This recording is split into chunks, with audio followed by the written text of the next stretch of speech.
So, hey guys. Hope you are doing great. Welcome to Just a Shinobi 2.0. So, this is the story about what if Naruto was Dragon and Phoenix Summoner. Part 3. Thanks for loving previous 2. I am sure you will love this what if. And if you did, please hit the subscribe button for more awesome videos like this. Check out my other videos, share with your friends and enjoy them. Check out the description. Comment down your opinion. So, without wasting any time, let's see today's what if. Chapter 14 Bonds. She felt as if her heart was going to beat out of her chest when she felt the seal on her neck change. The Uzumaki Jinsei Kizunofkin on her neck represented a relationship with her brother. To her, it was a symbol of their love and hence an integral part of what she was. Anything concerning that particular seal was something she could never ignore. Hence, when it reacted, she was more than a little concerned. It doesn't feel wrong. It feels kind of good. But I don't know what's going on. Oni-chan, something is happening to my seal. Can you have a look and tell me if you see anything? Itsumi looked worriedly at her sister and leaned in close to examine her seal. It's darker than before, Kasumi-chan. They both looked at each other in hopes that the other might have an idea of what's going on, but one look into their eyes told them that wasn't the case. As uncertainty clawed at them, unpleasant scenarios began running through their minds. Could the seal have broken because one of the partners got involved with someone else, even if it was with the permission of his lover? Or could it have started activating to counter this development and influence their minds in the other direction? If so, will they start having hostile intentions towards their own mother, even subconsciously? We should go tell Ka-chan about this. Kasumi nodded as they both started to walk towards Kushina's room. They knew she was probably indecent, but this was a serious matter that they couldn't in their right minds ignore. Kushina's room. It hadn't taken them long to recover from their ordeal, especially Naruto, who had recovered within a minute. While they could have gone for more, both of them knew that they had to start doing missions soon, unless they wanted to arouse suspicions from the Hokage. And getting safely out of Konoha was of more immediate concern than this. Kushina had wanted them to get dressed quickly, but the weight of Naruto on top of her prevented her from getting up. Naruto-kun. We can't stay too long. I know. He stroked her cheek tenderly, but for a few minutes, let's just stay together. She bit her lip and nodded. He was so mature now, she could hardly believe it. The door to her room unexpectedly opened then, and neither of them was anywhere near decent. With her thighs and lower region soaked with cum and nothing else covering up her slightly sweating figure, she looked like she had just finished pleasing a large group of males. Itsumi blushed when she saw her mother's state, but she had been expecting something like this, so was able to keep from fainting. Admittedly, it was a nice view, Kushina being an extraordinarily beautiful woman, and Naruto's allure was nothing to scoff at either. Both of them together made a perfect picture if looked at without any prejudice. Did you really get all that pumped into you? Kushina smirked at her golden-haired daughter. Yes, and it was the best thing I ever felt. Just wait till you get a taste of him, I'm sure you love it. Itsumi blushed as she realized that she had actually asked something like that to her own mother and was even more taken aback by her reply. Naruto stopped playing with Kushina's hair but still kept kissing the seal on her neck occasionally. You two wanted to join in. Itsumi blushed even more, her face now matching Kasumi's hair color, while Kasumi hesitantly spoke. Ani-chan, Ka-chan, we came here because I think something happened to my Jinsei Kizunofkin. The girls relaxed when Kushina gave them a victorious grin in response, now knowing it can't be too bad. Kushina tried to push Naruto off her, but he didn't budge. Off boy, we still have a lot of work to do. Naruto-kun. Get off already. Can I get off? No. Not right now. Aw. Kushina rolled her eyes at him, ignoring the astonishing fact that she couldn't push him off her, even though she was an S-class kunoichi. For your question, yes, we found out that we can have more than one life partner, as long as all of them love everyone bound by the bond unconditionally. Suffice to say, it won't work for most people, but since it does for us, I'm happy. Isn't it great? Itsumi and Kasumi were shocked upon hearing that. But nonetheless they were more than a little happy. Once Kasumi and Naruto had bonded, the others had accepted the fact that if they chose Naruto, they would never get the Uzumaki Jinsei Kizunofkin. Wait, I realize I don't know too much about that seal, but I thought it was only to be formed in between an Uzumaki couple, not more than two people. Kushina nodded hesitantly. It was kind of a tradition in Uzushiogakure to educate brides on workings of the Uzumaki Jinsei Kizunofkin only after they receive it so that they don't get their hopes crushed if the seal doesn't get formed, which is why I never knew too much about it either. With Uzushiogakure being destroyed so long ago, I doubt there are many out there who are aware of its workings. But hopefully Nina-san knows, being alive for so long she must have picked something up. Even if she wasn't married, she used to live in Uzushiogakure no Sato for a long time before its destruction. Why don't we all ask her? When the others nodded in agreement, Kushina tried to get up, only to roll her eyes as Naruto stuck his tongue out at her, refusing to get off her. Suit and Hazumi. Water release hydraulic thrust, but the thin layer of water covering her skin and providing her with a massive boost in strength, Kushina pushed Naruto off her and straight into a wall. He collided with a loud wham. Ouch. Ani-chan. Kushina and Natsumi giggled as Kasumi fussed over the pouting Naruto. That wasn't nice, Ka-chan. What if Ani-chan got hurt? Oh come on, you and I both know I wouldn't do that. And he had it coming. Natsumi just smirked at the twins. Naruto-kun did ask for it by annoying Ka-chan. Naruto shot them a fake betrayed look before breaking into laughter. Alright. I asked for it. But let's go see Nina-chan now to ask her about our binding seals. And, Kasumi. Since we don't have too much time, could you be a doll and make a water bubble for me to take a super fast bath? Kasumi didn't need to move to do that and made the high pressure bubble around both of them. Naruto was as clean as possible in seconds. Naruto frowned. Now you're soaked too. The Redeed smiled at him. Don't worry about Ani-chan. This water is made out of my chakra and I can absorb it back in to avoid making the room a mess. Wait, what about all the fluids you washed off from me that got mixed into it? Kasumi tilted her head sideways, unable to see the problem. They're yours and Ka-chan so I don't mind. The blonde's eyes widened. Whoa, you. Absorbed them into your chakra system. Kasumi. That's not healthy. If it weren't for your regeneration you'd be long dead. The parts of me you absorbed contained inki, not regular chakra. For you to mix them with your life stream is like self-poisoning. Kushina coughed. It's okay Sachi-kun. She's had inki sealed into her system since her birth and it's been poisoning her chakra system and expanding her coils constantly. While normally it would considerably shorten the lifespan of anyone, she's already ageless so it doesn't matter. Further, she can't be poisoned with the level of regeneration she has achieved. It's already beyond what I have. Naruto sighed. Even so, injecting poison into your life stream just because you know it won't kill you. Seeing as none of them wanted to respond to that, including Kasumi, he frowned but decided to let it pass for now. You all go wait for me downstairs, I will be there soon. Natsumi was the first to walk out the room, with Kasumi following right behind her. Naruto gave Kushina a kiss on the lips before exiting the room, going in the direction of his own room to take a shower and get dressed quickly. It wasn't really planned by either him or Kushina to start this today. It was more of a spur-of-the-moment thing. When all four Uzumaki women had shown up wearing nothing but towels, he couldn't really control himself for too long, and Kushina had told him she was ready, so he didn't see anything wrong with it. I wonder just how much sorrow Ka-chan has been hiding from us. We never knew she was always so sad until she met up with Natsumi, only then were they able to realize how half-formed her smiles were. Again, we never realized how insecure she was considering her own capabilities as a female. Her confidence regarding that only just returned when I proved to her that she could enjoy herself and make me enjoy myself just as much. What else are you keeping from us, Ka-chan? 15 minutes later, Naruto, Kushina, Kasumi and Natsumi were waiting for Nina to begin telling them all the details about the Uzumaki life binding seal, also known as the Uzumaki Jinsei Kizunofkin, as most probably, sooner or later Natsumi was going to receive the same, and thus all of them would be bound by it. Of course, Nina might have the same as well, but that greatly depended on her feelings at the time she and Naruto decided to get together, if it happened. If she wanted to be bound by the seal, she had to love everyone that was already bound unconditionally, and that love must be reciprocated. Their positions on the couch had become quite regular and predictable since Naruto had come back from his training. Kasumi was always sitting on her brother's lap with his arms wrapped around her waist. Sometimes he nuzzled her neck affectionately. Kushina was on Naruto's right side with her head resting on his shoulder, while Natsumi was on his left in the same position. Naruto being the center of attention could basically be credited to his training journey. Seeing as he hadn't been there for quite a while, all of them had been missing him terribly. Even if that weren't the case, Kasumi would still have paid him the most attention due to him being the one she valued most, and Natsumi would have done the same as she was saved by him before she ever met the rest of the family. As was the convention, the person being interrogated or questioned had to sit opposite to them. When it was someone outside their family, Nina usually preferred to sit on Naruto's left side after Natsumi, whom she felt closer to than the rest. Honestly, I feel a bit out of place with them, they are all so close with each other. Why am I complaining anyway? They did give me the chance, and I still have it. All I have to do is take it, but is it really that simple?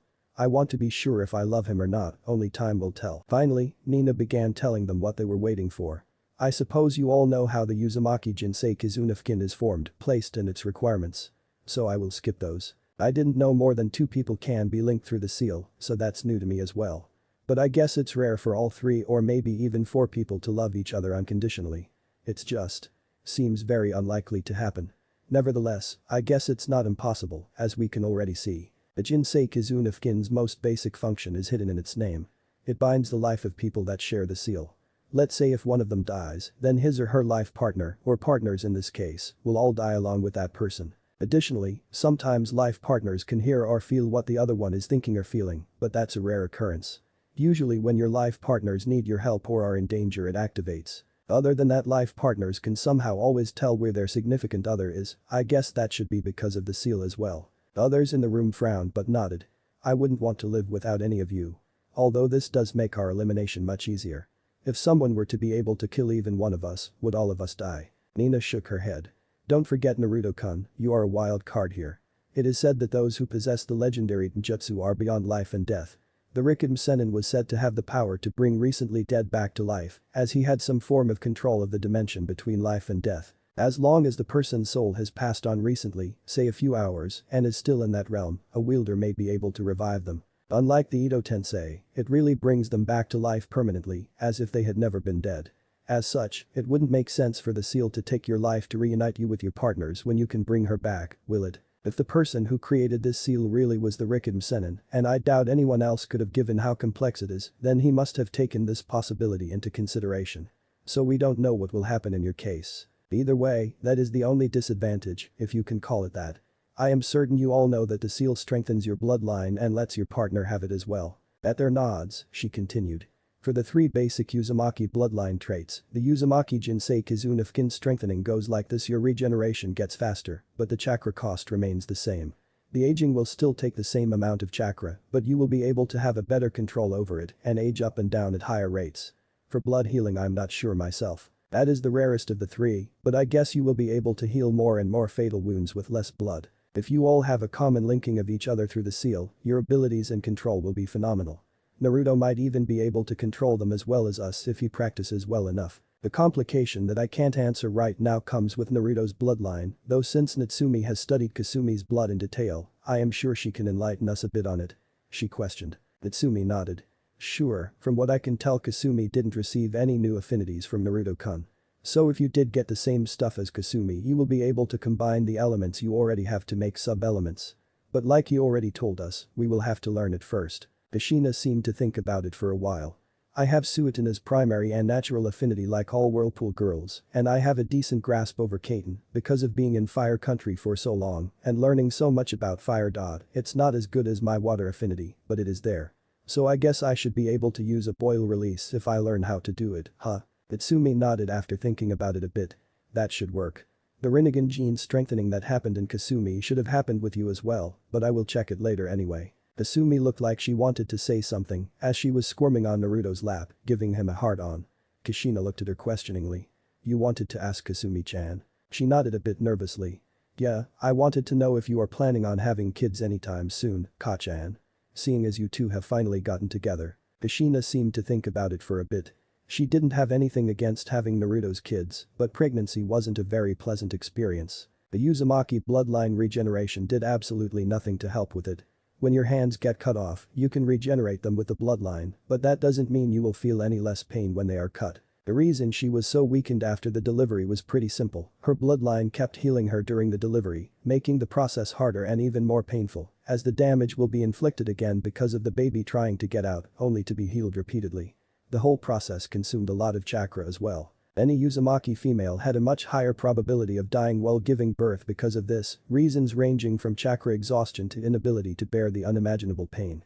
This was one of the main reasons she wanted her daughters to wait till they were sure they were ready. Besides, right now it won't be safe to have kids, all these conflicts around us. The mother and baby both will be in danger. Finally she sighed, we used anti-pregnancy this time. I don't really think it will be right for any of us to get pregnant till we are all safe and things have settled down a bit. Maybe in a few years when there is no big risk of Konoha attacking us and we have a stable and safe place to live in. They all sat there in silence absorbing all the information. A few minutes later, Kushina started speaking. Unless I am mistaken, this is a great development.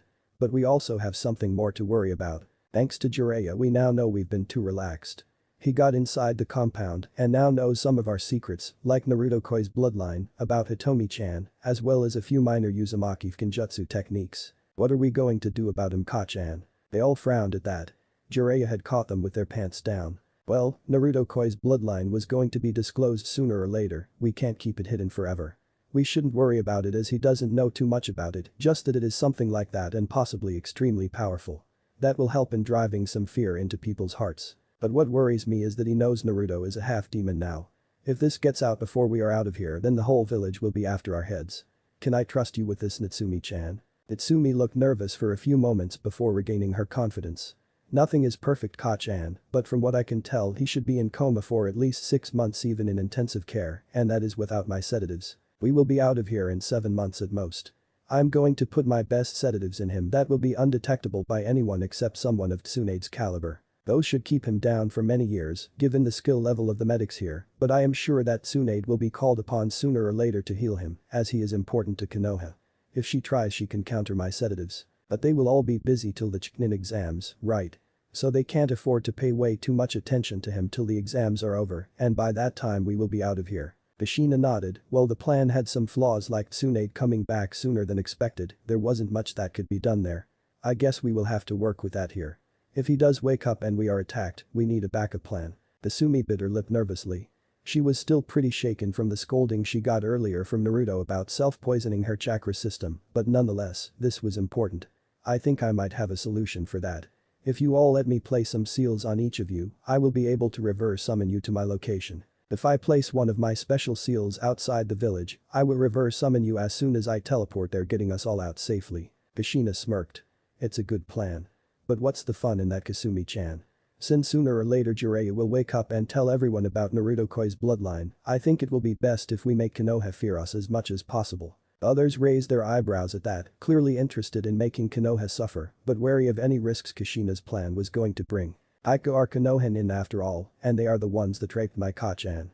As if that was not enough, they forged friendship with Yuzushi Agakure, only to later abandon them when the Kumokiri Iwa Alliance attacked, in which Ka-chan and all my friends and family died. Now I only have these few left with me, and even then Konoha has caused them so much pain and suffering. Nina thought bitterly. I suggest that we show our strength through you three during the Chunin exams, and then kill as many as possible during our escape. Of course, we won't risk being caught. If anything starts going wrong, Kasumi will use her escape plan to get us out of there, agreed. They all nodded in agreement. Kasumi and Natsumi hadn't yet made their first kills, so Kushina made a mental note to get that out of the way during one of the missions. It wouldn't do if they freeze up during the invasion or the exams. Oh wait, Naruto already killed a few hundred when he was 6. That leaves Kasumi and Natsumi. Naruto hummed in thought. He had been silent for most of the conversation, as he didn't see anything wrong with their plans till now. I assume you will be modifying the barrier seals soon enough, Ka-chan. At Kushina's nod he continued. Good, we should leave the compound intact then, but shouldn't leave anything too important here either. If we are in a tight situation sometime in the future, Kasumi can teleport us all here. No one would expect us to hide in Konoha of all places. Kasumi grinned at her brother's devious plan, while Naruto continued. I was wondering though, can I use some of my bloodline techniques? Kushina shook her head. You don't need to hold back too much during the exams, but don't do anything too outrageous. Not before the finals of Naruto-koi, as that will be the day we are leaving. We don't need trouble before that. You can do whatever you want once the finals start. Naruto grinned. I will make sure we give them something to remember us for when we leave. The girls couldn't help but wonder what, but they didn't ask him. They knew what he was going to do, of course, but not how he was going to do it. Sometimes surprises are quite pleasant. Especially when they make your enemies suffer. I still can't believe I let Minato get his hands on Uzumaki archives. There were also some Jiken Kenjutsu techniques in one of the scrolls that had gone missing for a while. But I found it later. I can't believe I never suspected Minato for it. Nina sighed. He probably used them for developing Hiraishin no Jutsu. Don't worry about it though, he never taught it to anyone. But thankfully he left all the notes here. Kasumi agreed. Yeah, it was hard to redevelop everything from his notes, but the technique is admittedly useful. That was one of the reasons those techniques were kept secret. Non-Uzumaki seal masters like Minato experimented with seals mostly in the wrong way, and the Uzumaki seals were too dangerous and powerful to be experimented with unless you have been taught all of their basics, which you weren't unless you were born in Uzumaki. Obviously Minato had experimented with them. Fortunately nothing too bad happened from his experiments, and he even managed to develop a very powerful technique. He was a genius after all. Thankfully he never taught those space-time seals to Jiraiya, otherwise there would have been a pervert Flash roaming the elemental nations as well. I can't believe they are taking everything so casually, and they even forgot about him. Natsumi thought in exasperation. You know, we are forgetting one important detail in our plans. Naruto raised an eyebrow in confusion. What is that, Natsu-chan? Orochimaru isn't going to let us waltz out of here. And he was really interested in our bloodline if you don't remember. Nina nodded. He will surely make an attempt on Natsumi-chan. Naruto-kun and Kasumi-chan have a demon and Imki sealed in them respectively, which will probably complicate his bloodline research, while Kushina-chan and myself are too strong to be easy prey to capture, so Natsu-chan will be the most obvious target. What are we going to do about it? Kushina sighed. As I said before, he will most likely make a move during the second part of the Chunin exams or the invasion day. We are going to get the heck out of here on the invasion day, so the highest risk would be during the second part of the exams. He uses a special type of seal on his subordinates to ensure their loyalty to him. If I know the bastard well, he will apply it on Natsumi-chan as well. We can't plan too far ahead, but I think it would be great if we know what we are up against. I was going to kidnap Mitarashi Anko, the only one with the cursed seal in this village. We can try to decipher it. That was why I told you all to be ready to leave for the mission today. I wouldn't have bothered with that for a D-rank mission, would I? Naruto smirked. You are as clever as ever, Ka-chan. Kushina laughed softly. I hope none of you are uncomfortable with doing that, right? They all shook their heads. They didn't give a damn about what happens to anyone other than their family and friends, as most others hated them for no reason anyway. She is going to be an enemy later anyway, once we leave the village. If she dies during our observation, that is one less enemy to deal with for us. Kushina nodded. I agree with you there, Naruto-kun. But don't forget she's not really liked too much here due to the same seal. If we manage to remove that seal, she might even join us. We won't trust her of course, but her skills can be of good use and she does have the snake summoning contract. Naruto nodded at her, along with everyone else. Our first priority during the second part will be to prevent Natsumi from receiving Orochimaru's seal. If that cannot be done, I am sure that it won't be too hard for all of us to remove it. Orochimaru might be a genius, but seals aren't exactly his forte. Oh well, let's get going. We are already behind our schedule of doing missions, and we have a Takebetsu Jimin to kidnap too. Naruto sighed as he bit one last time on Kasumi's neck, making her moan. The area where her life-binding seal was visible was obviously extra sensitive, which made playing with her all the more fun now. Kushina couldn't help but smile at them. While she might have become Naruto's lover as well, she knew that Naruto and Kasumi were special to each other. No one could really get in between them. But they had work to do now. Don't forget to bring Jiraiya with us, Natsumi-chan. She said as they all got up to get ready to leave. Nina gets up to scout ahead and look for Anko, while the others get rid of Jiraiya and get a few missions from the tower. A few minutes later, Hokage Tower. Come in. In walked a 5'10" tall blonde boy in standard Anbu outfit, but he was definitely not an Anbu as he didn't have a mask or cloak or any visible Anbu tattoo. On both his sides were two girls, one 5'4" with long blonde hair wearing a short leather dress and a white shirt with black edges over it. The other one was 5'6" tall, had long crimson hair that reached past her waist, and was wearing a one-piece outfit that started from her neck and ended by the middle of her thighs. Leading them was a woman that looked barely 19 with long crimson hair that reached her knees. She was wearing standard black Anbu outfit without a cloak and a mask. I knew that the Uzumaki live exceptionally long lives, as Uzashigakure was also called the land of longevity, but this hacking is ridiculous. Kushina seems to be getting younger with each passing day. She is supposed to be 30 now. Look at me, I look 70, like I am supposed to. Why can't she just once do something like I expect? I don't like being surprised. Sarutobi thought furiously, though no one could tell from outside, except Kushina. Ah, Team 11. So you all finally show up. I take it you three passed Kushina's test. Sarutobi greeted with a smile. That they did, with flying colors. I am certain they will make it to Chunin in this exam. Kushina declared proudly. She needed to keep a facade up in front of the Hokage. He didn't need to know about her goals, so she had to mislead him. It would be best if he thought she was only thinking about making them as strong as possible and try to shoot them up through the ranks. The truth though, was that she didn't think anything about ninja ranks at all. What is the difference in being a Chunin or Anbu if you are going to go missing in 6 months anyway? Ah, that is nice to hear, this means you are going to enroll them in the Chunin exams, Kushina-chan, nah. He warmly added. At least something good will happen, all the spectators will watch how powerful these genin are, and our mission's income will increase. Of course Sarutobi didn't know exactly how powerful each of them was, like he would have preferred, but he was pretty sure Kushina had done a good job raising them when it came to fighting ability. He didn't like Kushina at all, especially after she left Anbu and became an elite genin to teach her kids. Hacking S-rank missions are getting piled up and I have to send entire teams for things she had been handling alone. Indeed, the number of S-rank missions Konoha was getting was simply mind-boggling. Everyone preferred to get important tasks that could be counted as S-rank to be done by Konoha. It was because almost every S-rank mission was taken up by Kushina, who did it perfectly and quickly, completely satisfying the customer.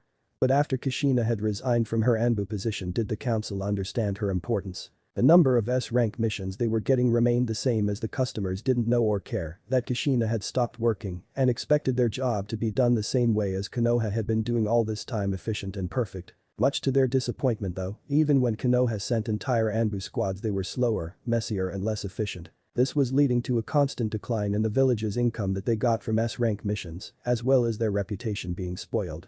Not to mention sending out many high-level ninja for those missions instead of just Kushina weakened their defensive capabilities greatly. But that's okay, thought Sarutobi. It's not like we are going to be invaded during the Chunin exams or anything, all the villages know Konoha is too strong at the moment. And I was going to get rid of Kushina after the Chunin exams anyway, so I will have to accept a few drawbacks. I still have to figure out the best way to kill her though. I wish Itachi didn't disobey me and leave Sasuke alive. Mikoto was unavoidable as she wasn't in the Uchiha compound then. Still, had he not done what he did, he would still have been a loyal Anbu. He would have been a great help in eliminating Kushina. Oh, Minato, if only you could see how your wife turned out to be, you would have been so disappointed. Poisoning her children to believe that they don't need to die for Konoha, extinguishing their will of fire, how horrible. I hope you forgive me for killing her, but it has to be done for the good of the village. Sarutobi knew that his successor would have made the same decision in his place, as the village comes above family or anyone. If Minato had to, he would have sacrificed his wife and children faster than most could blink. Sandaime couldn't have been more proud of choosing Minato as the fourth. He had the will of fire shining brightly within him. When the question of who the child for sealing should be had come, he didn't hesitate at all to snatch Naruto and Kasumi from Kushina and didn't let his wife sobbing for mercy dither his judgment. If Kushina had been strong enough to try and interrupt the procedure after her delivery, he wouldn't have hesitated to kill her either. A Hokage can't let a single woman lead to the downfall of an entire village after all. Kushina's voice broke him out of his thoughts. Yes, I will enroll them. But for now we would like to request a few missions for ourselves to perform. She responded calmly. She didn't need to be too friendly to him either, or he will start suspecting something. What were we talking about again? Oh yes, Chunin exams. I must be growing old. Unlike Kushina, his eyes narrowed. Her bloodline. That seems like a plausible explanation, maybe her regeneration got to a level where she can stop aging. Or is she trying to do something disgusting like my student Orochimaru? He mentally sneered at the thought of someone experimenting on the innocent villagers. That is another risk I will eliminate when I get rid of her. Orochimaru was such a big mistake I made. I hope I can fix it someday. By all means, you all are the last to arrive today, so we only have 4 left.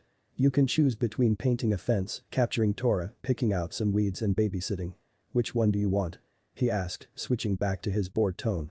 He had to do this the whole day, and it was not fun. We want all 4 of them. Sandaime shrugged. Sure, be sure to get to the babysitting on time, you can do the rest 3 at your disposal, but they must be done within 2 days. He handed Kushina the 4 scrolls, not expecting to see them again for 2 days. You brought the scroll, Natsumi-chan? Kushina asked, confusing the Hokage about what they were talking about. Yeah, it was right here. I am sure I put it somewhere here. Natsumi spoke as she started searching her dress for the scroll in confusion. She did put it somewhere in there. Kushina sighed as she started feeling her up for the scroll. She was wearing a short leather dress with a small white jacket on top and long leather boots that reached up to her thighs. Even though there wasn't much space to lose the scroll itself was easy to lose or hide due to its small size. Iruka, who had been silent during the whole conversation, passed out from a nosebleed as he saw Kushina's hands roam up and down Natsumi's body. The Hokage himself got a rosy blush on his face as he observed very carefully. Completely ignorant of the increasing glare Naruto was sending his way. His hand was repeatedly twitching as he felt really tempted to do to Sandaime what he did to Jiraiya. No, don't do it, Naruto-kun. We don't want to give up our secrets before the right time. He calmed himself a bit on Hitomi's advice, but still. The old man better stop ogling his sister soon or he was going to pay. Ah, found it. Kushina grinned in victory, holding up something that looked very much like Asuma's cigarette, only smaller. Asumi had taken it upon herself to create scrolls the size of matchsticks, as she thought it would be nice to be able to carry many of them in ordinary pockets, unlike regular scrolls which are much larger and need special slots to carry them comfortably. But they needed to make some custom garments soon. The scroll losing problem was becoming a nuisance. Stacking that thought away for later, Kushina turned toward Sandaime, who was looking at the small object in confusion. She channeled some chakra into the scroll and it poofed into a bigger scroll. Nice trick, Sandaime thought. Once Kushina is removed, I am sure the children will become loyal to the village with nowhere else to go. This will make Konoha ninjas' carrying capacity much more efficient. I am sure they will share this technique with the village. Kushina unrolled the scroll. Kai. In the puff of smoke, Jiraiya appeared in Hokage's office, unconscious of course, with blood still leaking out of his nose. Even though his balls were crushed, you could see his erection if you look carefully enough, and for ninja, it was rather easy to notice such small things as they were trained for it. Sarutobi's eyes widened. What happened to him? He was peeping on us at the hot springs. Kasumi replied. Sarutobi sighed tiredly at that. Couldn't I have had one decent student? Is it too much to ask? This is my only loyal student and look at him. What did I do to deserve this? It was regular behavior for Jiraiya, so he didn't think much of it. Except for one thing. If he was peeping on them in the hot springs, that means he knows how to get through that damned barrier Kushina has around that compound. I will need to talk it out of him once he wakes up. I apologize for my student's behavior, it won't happen again. But you know how he is, Kushina-chan. He apologetically stated. You better. If he tries anything like that again, we won't return him to you alive. Kushina glared. Sarutobi frowned. I know he doesn't have the best habits, but that won't be a good enough reason to kill him. You will be punished accordingly if he dies by your hand. Do I make myself clear? Kushina narrowed her eyes on the old leader. Then make sure he doesn't do anything like that again and stays out of my way. I will try not to kill him. Sarutobi rubbed his temple as he felt another headache coming. What was Jiraiya here for anyway? He only sends reports through his summons for regular things. For him to come here personally, it must have been something big. And now I don't know what it was thanks to Kushina. Bitch. I guess I will have to wait till Jiraiya wakes up. He needs to be taken to hospital from the looks of it. You're all dismissed. He finally started with barely restrained anger as he continued to eye Jiraiya. Not being able to get whatever information Jiraiya brought on time might cost us, this is not good. Outside the Hokage Tower, the group arrived outside the Hokage Tower to be greeted by Nina. Hi Nina-san. Did you find her? Naruto asked. Nina nodded. Yes, Naruto-kun. She is currently having a meal at the nearby Dango restaurant with Yunin Kuranaiki. They all looked to Kushina for further instructions. Well, it looks like the Fire Lord's wife lost Tora in the area between here and the Dango restaurant. We will pick the cat up and seal it in a scroll and then proceed with our plan. Others nodded as Nina proceeded to look for the cat with her dot. A few minutes later, thanks to Nina's wide range of view, the Uzumaki had no trouble in finding the cat at all. But Kushina knew it would take a few minutes to subdue the cat. She had heard how annoying Lady Shijimi's cat was. They were all pretty surprised, except Kasumi, when the cat just ran straight at them instead of running away and showed no resistance when Kasumi picked her up. Nina wasn't all that surprised, as she didn't know Tora's real nature, but still pets weren't supposed to trust strangers like that. Kasumi sighed at Kushina's bewildered look. Ka-chan, I think she trusts me because of the Imki I contain. As she said this, the cat jumped from her arms to Naruto's head. Hey, get off me. You are ruining my hairstyle. Natsumi giggled. You don't have a hairstyle, Naruto-kun, it is all messy and spiky sticking out in all directions, and I don't think you were ever introduced to a comb. Naruto glared at his sister. Just because I don't have it doesn't mean she can just ruin it. Natsumi raised an eyebrow. That doesn't even make any sense to Naruto-kun. Meanwhile, Tora had curled up in a ball on Naruto's head and was taking a short nap. She could sense this entity was very powerful, and he was also of the same nature as her, a demon. Natsumi tapped her chin and thought. It trusts me as well. Maybe it has something to do with Hitomi-chan's chakra. Now that I think about it, Tora did use demonic chakra when she was fighting Kiba. Other Uzumaki were fairly surprised. That is a minor cat demon, Naruto-kun. Sometimes due to certain dimensional rifts here and there, even low-level creatures from demonic and celestial realms can enter the human realm. Of course, the higher level ones such as the deities can do that as they will. I suppose this one escaped her realm by chance or was brought here by some major demon. Either way, since she senses my presence and your own half-demon status, she feels safer around her own kind than the humans. Or that is my theory anyway. Naruto sighed. The cat wasn't going to get off his head, and if he tried to pry her off then there was a chance he would lose a good bit of his hair in the process. Let's go get our major plan done. We will get this done later. He said in a defeated tone. The others shrugged and started to follow Nina as she led them to the restaurant. Kushina was still suspicious of Sarutobi's behavior when they were in the Hokage office. He was letting his serious nature show more around her, but why? He wasn't acting like the kind old man he always is. He would only do that if it didn't matter anymore. What does it mean if it doesn't matter anymore if I see through his mask or not? She thought for a while. There is a chance he thinks he can get rid of me, so it won't matter if I know about his real intentions or not, fool. Orochimaru will probably kill him during the invasion, or die trying. I will get rid of one of my major enemies without even lifting a finger, and I can kill the other one easily later. Kuku. Stop your evil chuckling, Ka-chan, Anko will hear you. Kasumi said in a hushed voice. That was when Kushina realized that during her deep thinking she had been following the Uzumaki siblings around, who were following Nina, who was in turn leading them to Mitarashi Anko. They were currently on the rooftop of the building opposite to the Dango restaurant where their target was eating dango and drinking sake. "What now?" Nina asked. "Huh? You had a plan when you said you were going to kidnap her, right, Kushina-chan?" Nina said in an irritated voice. "Oh. I never worked out the details like that. My plan was to wait till she was alone and then grab her," Kushina stated simply. "Actually, my plan was to see if my children can form a good plan by themselves or not, but they don't need to know that. I will interfere if they hack up." Everyone else's eyebrow twitched. "We need a real plan. Like how to get her away from others." A few minutes later, Anko was having a good day. Well, as good as she can have in Konoha. She was still the snake slut after all, but she had friends and precious people in the village who loved her too, so she was sort of happy. "So, how is your little boy toy doing?" she asked Kurenai in her usual playful tone. "Huh? Who are you talking about? You know I'm single." Kurenai stuttered. "Aw, come on. Don't I like your best friend? You can tell me all about it and you should know who I am talking about," she whispered with a smirk. "Me and Asuma are just friends." Kurenai glared at the snake mistress. Anko grinned. "See? That's what I'm talking about. I never even mentioned his name." Kurenai's face turned red like her eyes.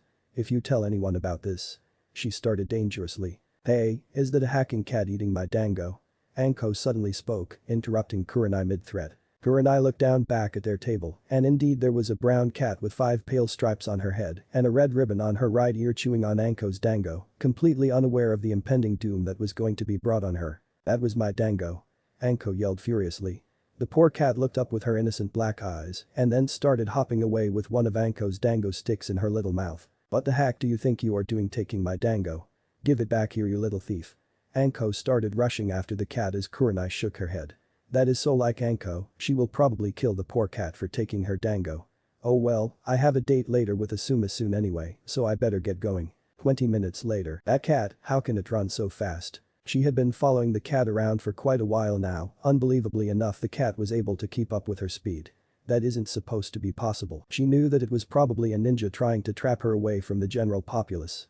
It wasn't anything new really, Jenin and Chiknin, who had heard of Orochimaru, often tried to do stuff like this only once, before they stopped, then they knew not to mess with the crazy snake bitch after she was done with those newbies. Anko sighed as she continued chazzing. "More brats to teach lessons today. I hope that their trap is at least worth all this time I am wasting chazzing the hacking cat around. And I have to make them pay for my dango." Finally the cat stopped running. Anko was confused, she had been expecting it to try and lead her to more dense or isolated areas, not in front of a huge-ass compound where the Uzumaki lived. Those people just didn't give a shit if she was Orochimaru's ex-apprentice or not, she had seen the disinterested looks of the girls of that family. She doubted they even knew who she was, it couldn't be that they are the ones after her, could it? The cat then grinned evilly at Anko, sending shivers down her spine. "Damn, you sure know how to make people nervous, for a cat. Perhaps I will make you my pet after we are done with this." She laughed like nothing was wrong. But inwardly she was getting nervous. She knew of the Uzumaki clan head, Uzumaki Kushina. She might be considered crazy by others, but she knew if she had to fight Kushina, then the best chance she had was to escape and let the Hokage know about this, and even that was pretty slim to happen. Shit, I hope it's not her. I can handle the brats, but the older ones are out of my league right now. She knew about Nina too, who wasn't even a Konoha ninja. But that didn't make Anko underestimate her, she knew that Nina had beaten the Haika clan head and Hahedo in a 2-on-1 fight, and Hahedo was a Jimnin. She sensed herself becoming surrounded and cursed herself for her recklessness. But honestly she hadn't been expecting ninja of a higher level than her to be doing this, and inside Konoha. To take so much risk simply for the sake of killing her, why anyone would do that was beyond her comprehension. Completely determined to fight perhaps the toughest battle of her life, Anko shifted into her serpent-style defensive stance. She wasn't going to be taken down easily. She didn't have big enough chakra reserves to be able to shunshin all the way to the Hokage tower, so she had to use her physical speed aided a bit by her chakra and evading skills to get there. But she could do it. She had to do it. Chapter 15 Incurable Curse. Outside the Uzumaki compound, Ashina watched from her hidden position as Anko slid into a defensive taijutsu stance. They had led the snake mistress right in front of the compound and now they had 2 possible options. First and easiest one was to knock her out quickly without giving her a chance to fight.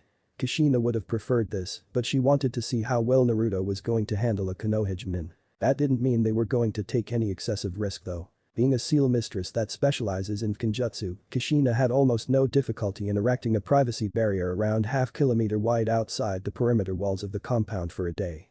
This way any and all chakra spikes that result from the battle will be contained within the barrier. Another good thing was that anyone outside the barrier couldn't see what was happening inside of it as it displayed the permanent scenery of the time that the barrier was erected. In other words, Kushina and others will be waiting in the sidelines to prevent Anko from escaping and maybe interfering if things start to get too rough for Naruto. Meanwhile, Naruto himself will engage Anko in a battle and render her unconscious. Anko watched as a boy around 18 years in age approached her. He was quite handsome, but that didn't shake Anko as she knew he was after her head.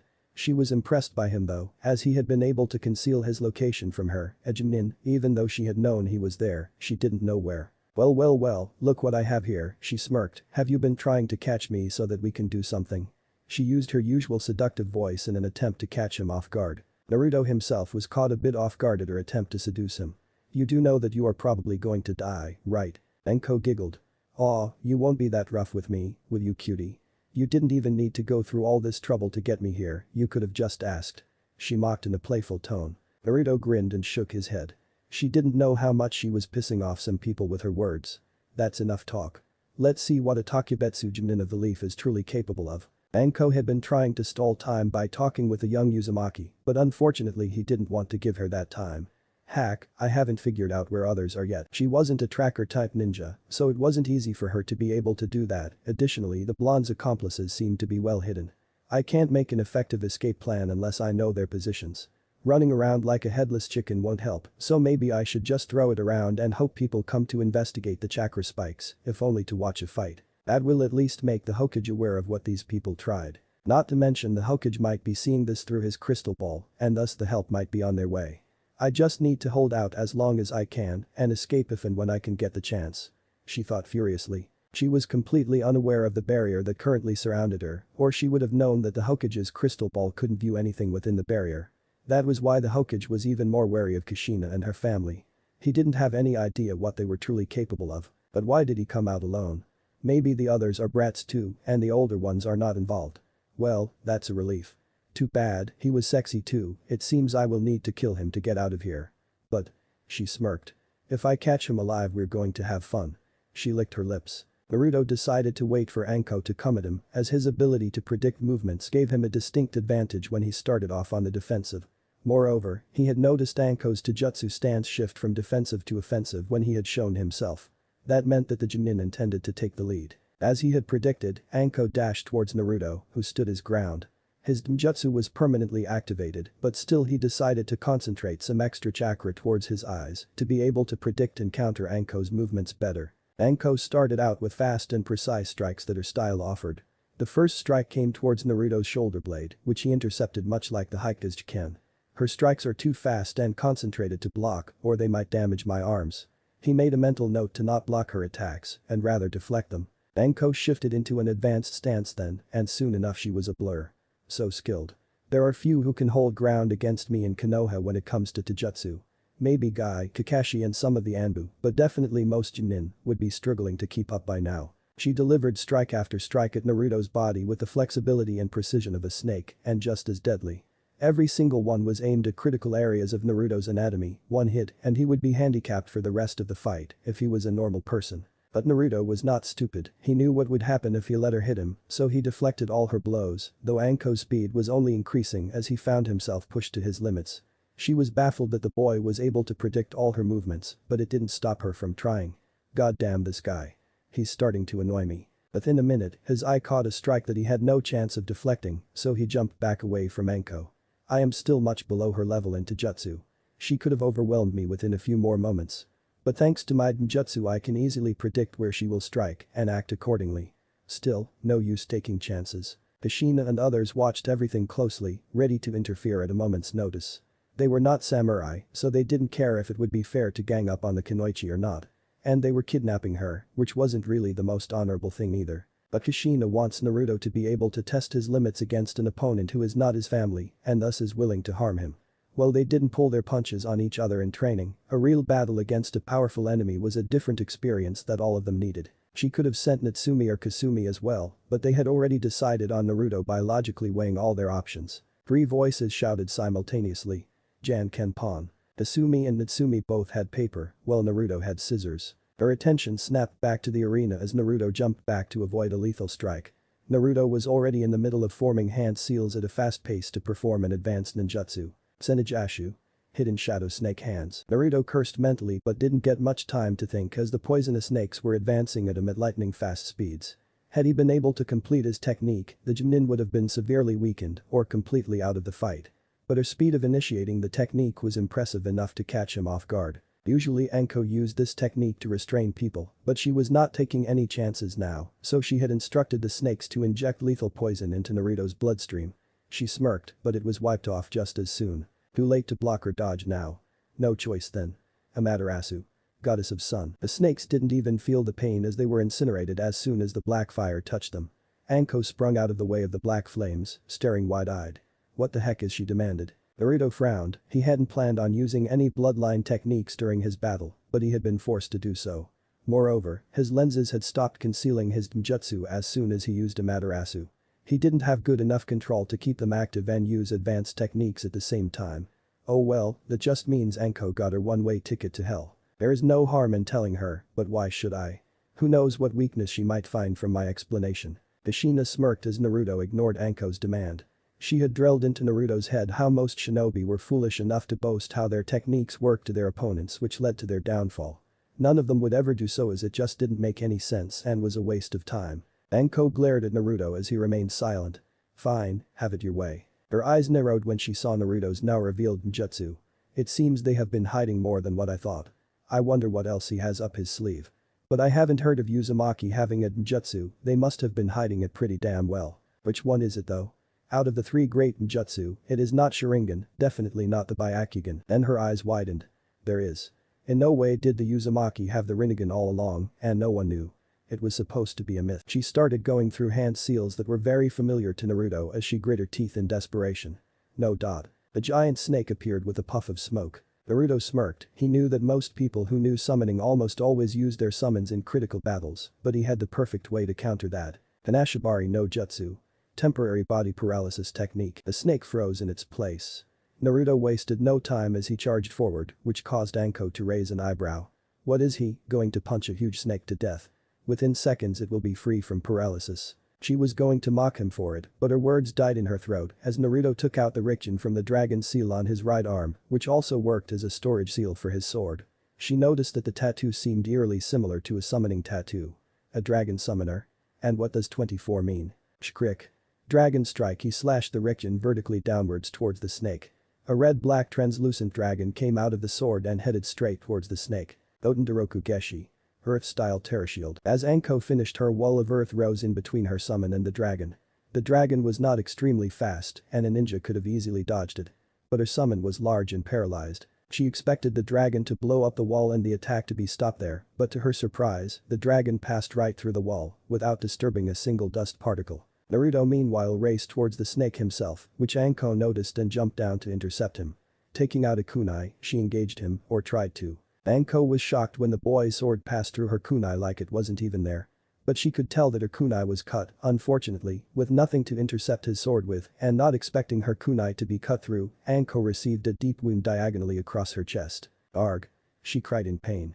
But before she could comprehend what was happening, she heard Naruto's voice again. Lokuten Rasengan. Naruto slammed the extremely weakened version of his technique in Anko's gut. He had only put the rotation of the up to level 2 and added the wood element in minimum quantities. The effect was instantaneous. Anko felt all the pain in her body leave as she relaxed, feeling strangely safe and at peace, even as she was being thrown backwards. Suddenly, a tree grew in Anko's path, in which she slammed, and vines started to sprout from below her feet and wrapped around her entire body to the tree, completely restraining her. Naruto sighed as he realized that Anko had successfully delayed him enough to make his soul dragon dissipate. There go another 3 souls. Before he could start moving, however, the Anko inside his prison dissolved into mud, revealing itself as a clone. Naruto's eyes widened in surprise as he found himself strapped in place by ninja wires. Katenrika no Jutsu. Fire-style dragon flame jutsu. The flames moved at alarming speeds through the wire towards Naruto, who closed his eyes waiting for the impact, a horrified expression on his face. Anko smirked seeing this. The brat wasn't so tough after all. Before her flames could incinerate him though, the boy started to grin, unsettling Anko a bit. Jutsu Kikken. Blocking technique absorption seal. Anko gaped as all her flames were sucked in the boy's eyes as her technique ended. She noticed there was not a single wire strapped around the boy and a log was trapped where the boy was supposed to be. How? She whispered. She understood the replacement, but he just absorbed her attack. Naruto just grinned. Suit and Hahanrik. Water release destruction torrent, B-rank. The vortex of water formed in Naruto's hand and raced towards Anko, who didn't waste any time dodging. You are just wasting your chakra this way. She smirked, trying to hide her unease around the boy. He didn't seem worried about facing her at all, and till now he had been able to counter all her moves easily, except Taijutsu, which she couldn't engage in as he was keeping her at a distance. Plus she had nothing to stop that sword with, it was too risky. Even if she did win, there was no guarantee that she could beat the others that are waiting for her to finish with the brat. Deciding on a particularly risky strategy, she sighed and went through the hand seals for her. I guess this is it. Naruto could have stopped her, but this was the first that he didn't already know and could perform that Anko was, oh so graciously, letting him copy. Peiton Zukaku. Fire release intense pain, a rank. Naruto whistled as a huge burst of fire engulfed the area around Anko, which then transformed into an enormous fireball that looked about ready to blow up. He gritted his teeth in frustration as he realized what Anko was trying to do. Shit, if she lets that sphere of fire blow up so close to her, she will kill herself. He watched in anger as the entire area was set aflame, sighing he activated his defense against those flames. Jutsu Kikken. The flames around him started to get sucked into his palms, as unlike last time they were free, so the suction was faster, but the flames would already have incinerated Anko by now. He felt a little bit of worry for others too, as they were within the blast radius, but knew they could defend themselves. He sighed in relief as he saw water materializing out of thin air and drowning out the flames. Looking around he noticed that all the trees that used to be there were gone, reduced to ashes. The flames had stopped at the compound walls due to the protective barrier. Itsumi, Kushina and Nina were surrounded by thick spheres of water, while Kasumi was nowhere to be found. He frowned, and then he noticed that there was still someone standing where Anko was supposed to be. Being smart enough to understand what happened, he smirked. Anko grunted in pain from exhaustion. Shit, this bitch appeared out of nowhere with a red flash. How could she? Can it be? The H-ration. She whispered to herself. She was surrounded by a dome of water as well. She jumped away from Kasumi as she was blasted with her killing intent. You bitch. What were you trying to do with that? Before Anko could realize what was happening, thanks to all the exhaustion and pain, Kasumi had backhanded her with enough force to send her sprawling along the ground. Anko grunted in pain but couldn't defend himself. The fight with Naruto had taken everything she had and she had no power left. Kasumi didn't seem satisfied and spun on her left heel, swinging her right leg horizontally in Anko's direction. Anko's eyes once again widened as an extremely sharp blade of water materialized from the arc formed by Kasumi's right heel and moved at her with blinding speeds. It was aimed at her legs, but she shifted just in time to make it aimed at her neck. Then she closed her eyes waiting for the pain. It was her plan anyway, to not let her kidnappers get whatever they wanted, which was why she had more or less committed suicide with the last move. Before the blade could cut her to pieces though, Nina appeared in front of her with a shunshin. Kaiten. Anko also felt someone grab her and move her out of the way. She looked up to see Naruto had grabbed her hand and moved her out of the way. Meanwhile, Kushina had appeared right behind Kasumi. Stop it, Kasumi-chan, she had no chance of killing Naruto, and you know that too. Kasumi gritted her teeth in anger. What if Ani-chan didn't know that absorption technique? Kushina sighed. Control yourself, Kasumi-chan, remember she is useless for us if she is dead. And Naruto could have finished this fight within seconds if he didn't have to capture her alive. Kasumi was still not satisfied, but kept her mouth shut. She knew that Naruto was only playing with Anko the whole time, but couldn't help but get worried when Anko had let loose such a powerful fire attack. Unknown to everyone else, Anko had used this time to concentrate and mold the last of her chakra in her final technique. She smiled victoriously as she grabbed Naruto's hand and formed a single hand seal. Smjasmsai no Jutsu. Twin snakes mutual death technique. Two snakes emerged from Anko's sleeve to bite them both and complete the ritual, but they never managed to sink their fangs. Naruto just shook his head at Junin's foolishness. Nina had been able to see Anko molding chakra for an event behind her back thanks to her all-round vision and had given Naruto a discreet signal. Not that Naruto hadn't sensed the chakra being channeled in the first place. Shinra Tensei. Anko was blasted back by the force, most of her bones in fragments now and an unimaginable amount of pain racking her body. She was caught in midair by Natsumi, who huffed as she put down the now unconscious but still trembling Anko. You all know that I will have to heal her and she looks like she went through a paper shredder multiple times. Naruto grinned and rubbed the back of his head. I didn't mean to, but she just wouldn't stop.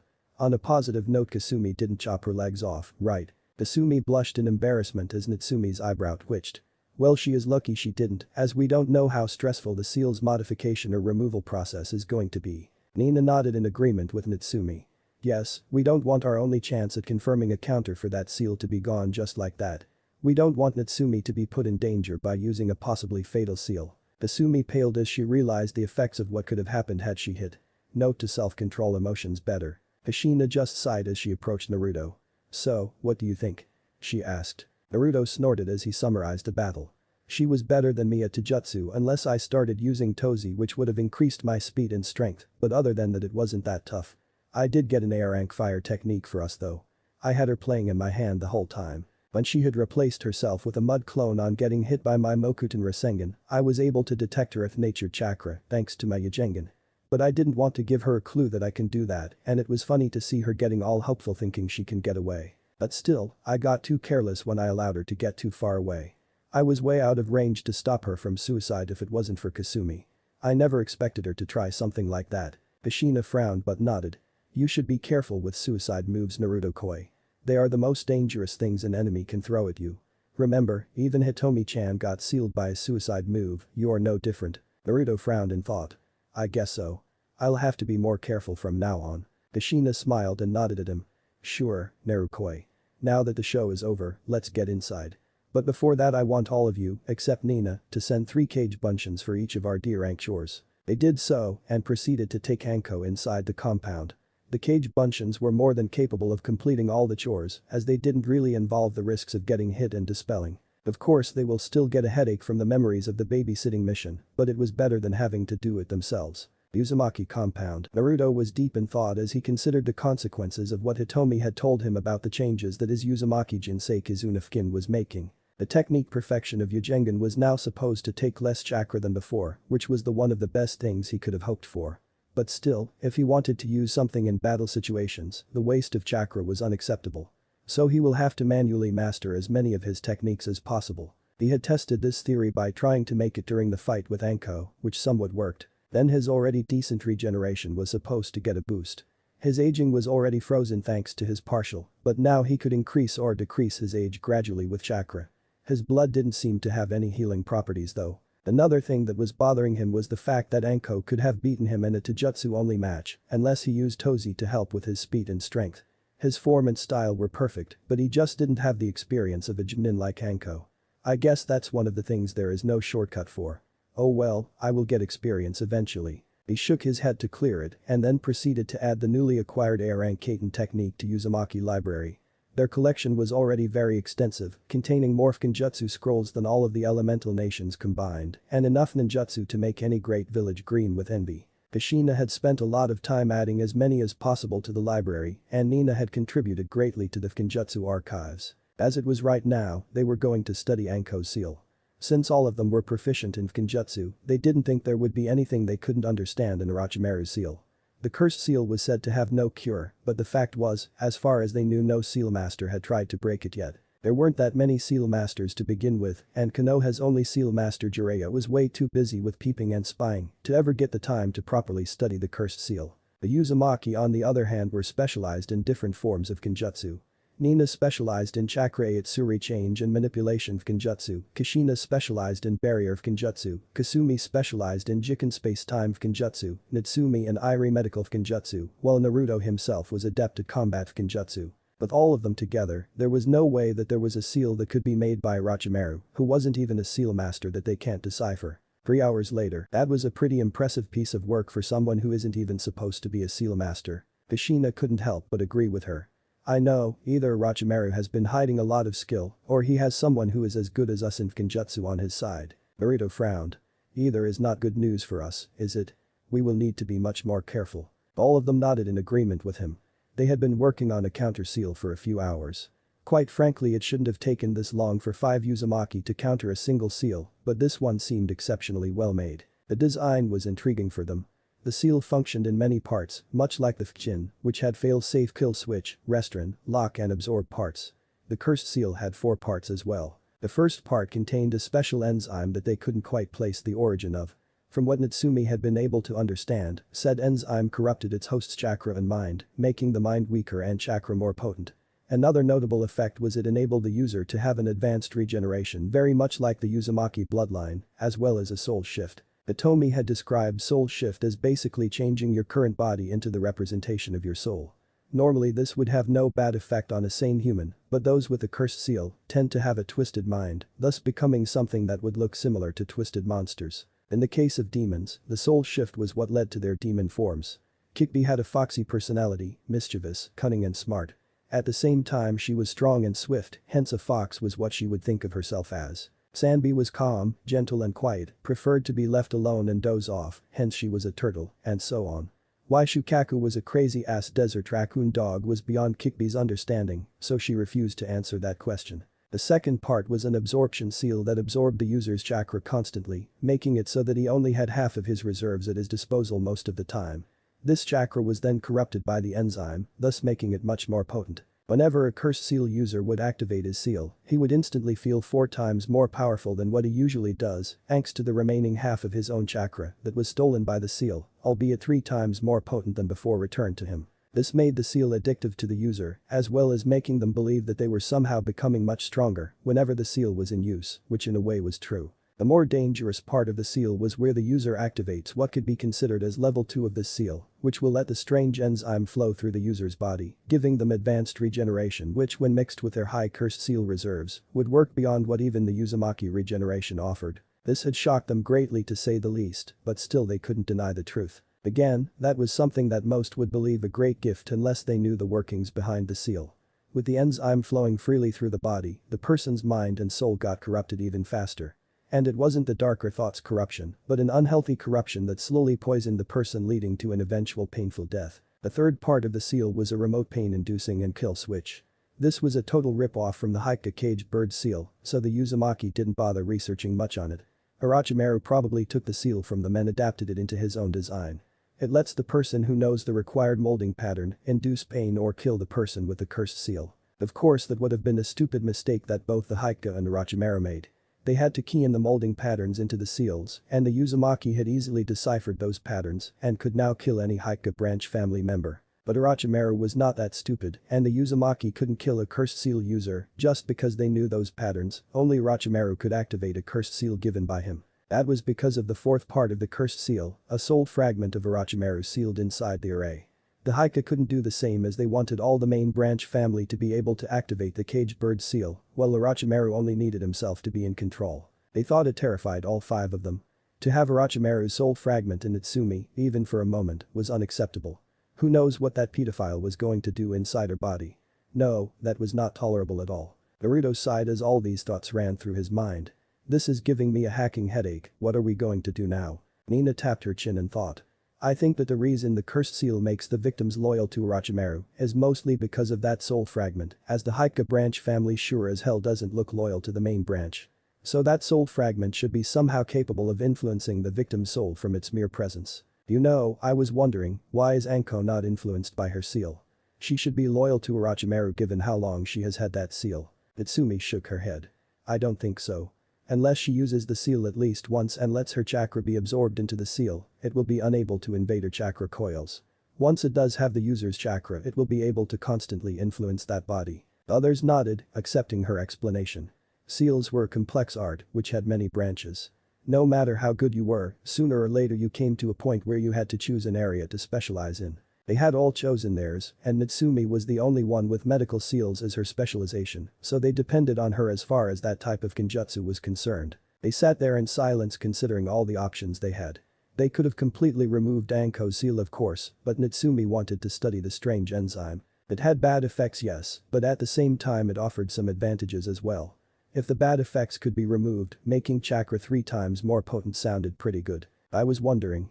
Naruto said, if we could somehow harvest that soul fragment of Orochimaru, then we will be able to extract all his knowledge and plans. Others raised their eyebrows in interest. Kushina finally asked him to explain what he meant. He smirked. Well, the soul has memories of whomever it belonged to. I can say this because I only had Kik-chan's soul sealed into me and she remembers everything she did in her life. I know you all are going to say it's just a part of his soul and not complete, but then again Kick-chan's soul is slowly being absorbed into me, so it isn't complete either, but she is still the same person. In his head, Hitomi nodded in agreement. You're correct, Naruto-kun. The only effect this process is having on me is weakening my soul, which will in turn weaken me when and if I am released. When we started off I was strong enough to be able to accumulate a fourth of what Kasama's power used to be. If I am released in say, 3 years from now, I will lose a fifth of my total power. Bringing my power level down to what would be if you increase an eighth in Hachibi, or multiply Shikaku's chakra by 9. That is to say, what my power was supposed to be if the distribution had been fair. And if you don't release me within the next 63 years, I will cease to exist. We have plenty of time, but if you do bring me back 60 years later I will have Chunin level reserves, and I will kick your ass for it. I want to have at least better than Hachibi reserves, damn it. Naruto sighed on hearing her go on ranting about how she is supposed to be the most kick-ass bitch ever, and it wouldn't do for Hachibi to have more power than her. Alright, I promise I will find a way to get you out of here within the next 3 years, okay? Hitomi nodded mentally. Sorry, I didn't mean to rant, but it will be really embarrassing if that octopus or bull or whatever the heck he really is, has more chakra than me. Naruto sighed in defeat, hoping to get her out within 3 years, or he would be having constant headaches. Can you simplify the power distribution between the Bijk for me again, Kick-chan? Just to make sure I got it right. To put it simply, Kasama's power was divided into 48 parts. I got 12 parts out of those, Hachibi got 8, Nanabi got 7, Rikubi got 6, Gobi got 5, Yanbi got 4, Sanbi got 3, Nibi got 2, and Ichibi got 1. Clear enough. Very. Thank you, Kick-chan. Itsumi's voice broke him out of his inner musings. So you're saying that we have something that contains Orochimaru's memories? Huh? Oh yeah, but only up to the point where that soul fragment got separated from the original. I don't think it will be aware of what happened afterwards. Asumi seemed to be deep in thought as she mulled over some options in her head. I was wondering how in the world did Orochimaru keep fragmenting his soul and not be weakened, and how does one fragment their soul anyway? They all looked at each other, but pretty soon it was clear they had no idea. When you make shadow clones, they have all your memories and personality. But they are weaker. They are not the actual parts of your soul, just a mere shadow or replica of them. Otherwise Kasumi would probably die making thousands of clones. Hitomi spoke in Naruto's mind, causing his eyes to widen in realization. I see. Huh? Kasumi questioned. Naruto looked at her and smiled. When we create shadow clones we are actually replicating a small part of our souls. If Orochimaru seals a shadow clone in the seal, then he is basically sealing a fragment of his soul who has his memories and will take the same decisions that he would have taken, basically a weaker version of himself. So that is why not all his subordinates have his cursed seal. Even if he is a cage-level ninja, there is a limit to how many clones he can create every day. He doesn't have the cursed seal on himself, probably because he's too afraid of the side effects of that enzyme and wants to perfect his design. They all frowned in thought upon hearing that. But Naruto-kun, that means we can't extract the information from the seal about Orochimaru's plans. Naruto grinned at her. Don't worry Natsumi-chan, I know a way to do that. Let me show you. An hour later, Anko was lying on a table in the center of the sealing chamber, which was filled with multiple sealing arrays of various designs. Naruto was pressing 2 fingers on Anko's curse mark, while all others were working on the array surrounding her body. Alright, on the count of 3 start the procedure. Naruto instructed. They all put their trust in Naruto and waited for his command. 1, 2, 3. Nina started Aitsuri Fukin. Absorption seal. The seal stopped absorbing chakra from Anko. Hamash plus Heian Fukin Kai. Soul shard seal release. Kasumi's technique released the soul shard from the seal. Taking it as his cue, Naruto pressed his fingers on the seal harder as they were surrounded by blue chakra. His ninjutsu flared. Rinnegan Tamash plus Toradashi. Rinnegan soul extraction. Shai Hikigane Fukin. Kill switch seal. Kushina affirmed as she formed a barrier around the kill switch array to prevent it from destroying the soul shard as a failsafe. Hakubetsu Akatai Hate Fukin Kai. Enzyme containment seal release. As soon as Natsumi did that, the last link holding the soul shard to the seal got removed. It was then that Naruto was able to pull out the soul shard completely, and he closed his eyes as memories that were not his came rushing into his brain. Hakubetsu Akatai Hate Fukin. Enzyme containment seal. Natsumi resealed the enzymes, as she didn't need them to react adversely and mutate Anko's body, yet. They all sighed in relief as everything had gone according to their plans and looked towards Naruto for any result. Slowly they saw as Naruto started turning green, greener, and then came the time when he invented new shades of green. Ani-chan? Kasumi asked in worry. Finally Naruto opened his eyes, his skin had acquired a sickly green tint to it and he looked ready to puke his guts out. What's wrong honey, you okay? Kushina was almost as worried as her daughter for her son's health. GRR. Damn, that Orochimaru is a sick bastard. When I said he liked little boys, I meant that as a joke. But god damn it. He shuddered. Note to self. No mind reading sick people. No one spoke anything on that as their faces held nothing but shock. How could we not take into account the adverse effects of Orochimaru's memories? Nina whispered in disbelief. Kushina shook her head sadly. No matter how much we plan, we'll miss something. Now Naruto-koi, it couldn't have been that bad, right? She asked him nervously. Naruto looked at her oddly. You want to see what I saw? She quickly shook her head in negative with wide eyes. Naruto's lower lips trembled as he made a really cute pouting pose. Kasumi-chan, would you like to take them from me? He pleaded. Kasumi's eyes widened in horror. I don't get me wrong, Ani-sama, I love you more than my life, and you can ask anything. Just not that. I don't want to have memories of being intimate with anyone else. Let alone little boys and being a man. She shuddered. Naruto started to cry fake tears. I thought you all loved me. Anything but that, Naruto-kun, we can't handle that. They all replied in unison. Naruto growled as he couldn't get those completely and utterly disgusting images out of his head. He did get a wide arsenal of which he will have to learn before he could use, but that didn't compensate in the slightest for the trash that came free with it. The kind of experiments Orochimaru performed didn't even begin to compare to Natsumi's.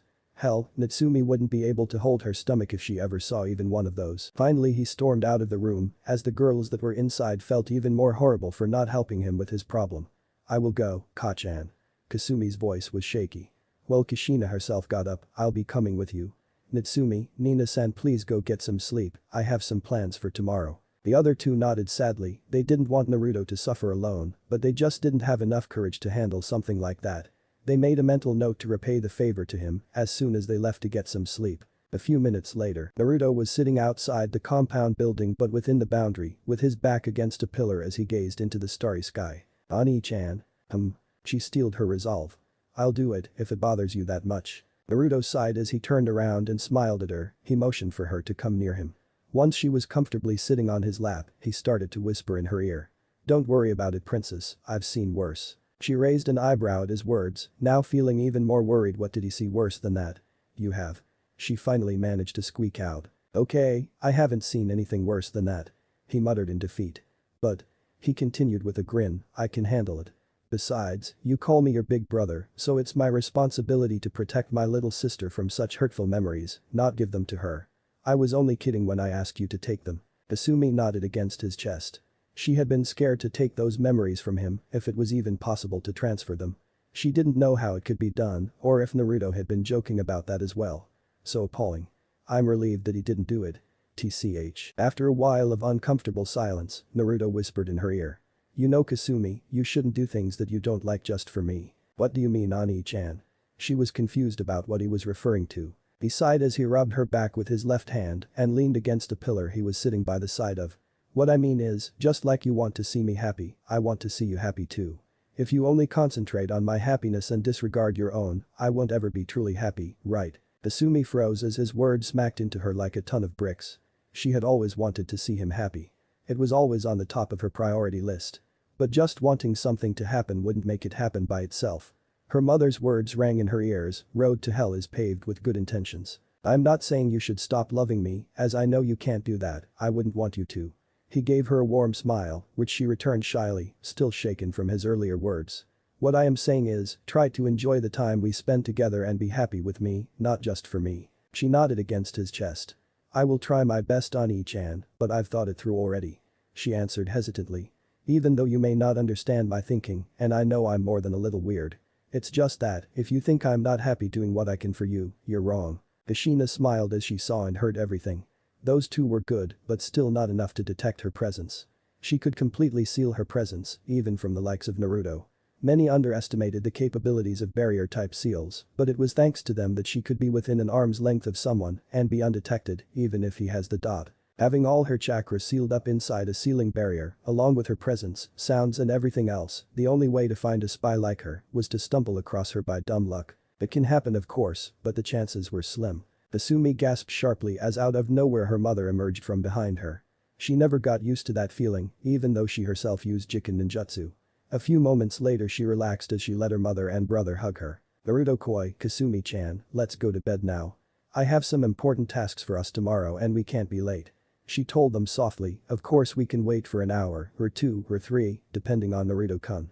But afterwards we'll have to sleep. She grinned. Naruto grinned back as he picked Kasumi bridal style and the trio headed for the bedroom. This will help divert my focus away from those disgusting things. Naruto's room. Chapter 16 Memories. Naruto woke up feeling warm and cozy, which was to be expected, given he had two beautiful reteeds cuddling with him on either side. While he couldn't have been happier, he had things to take care of that couldn't be ignored. But he didn't want to wake both of them up yet, as they had been incredibly exhausted from all their activities last night. Can't stay in bed, can't wake them up, and have to get out without being noticed. What to do, what to do. Got it.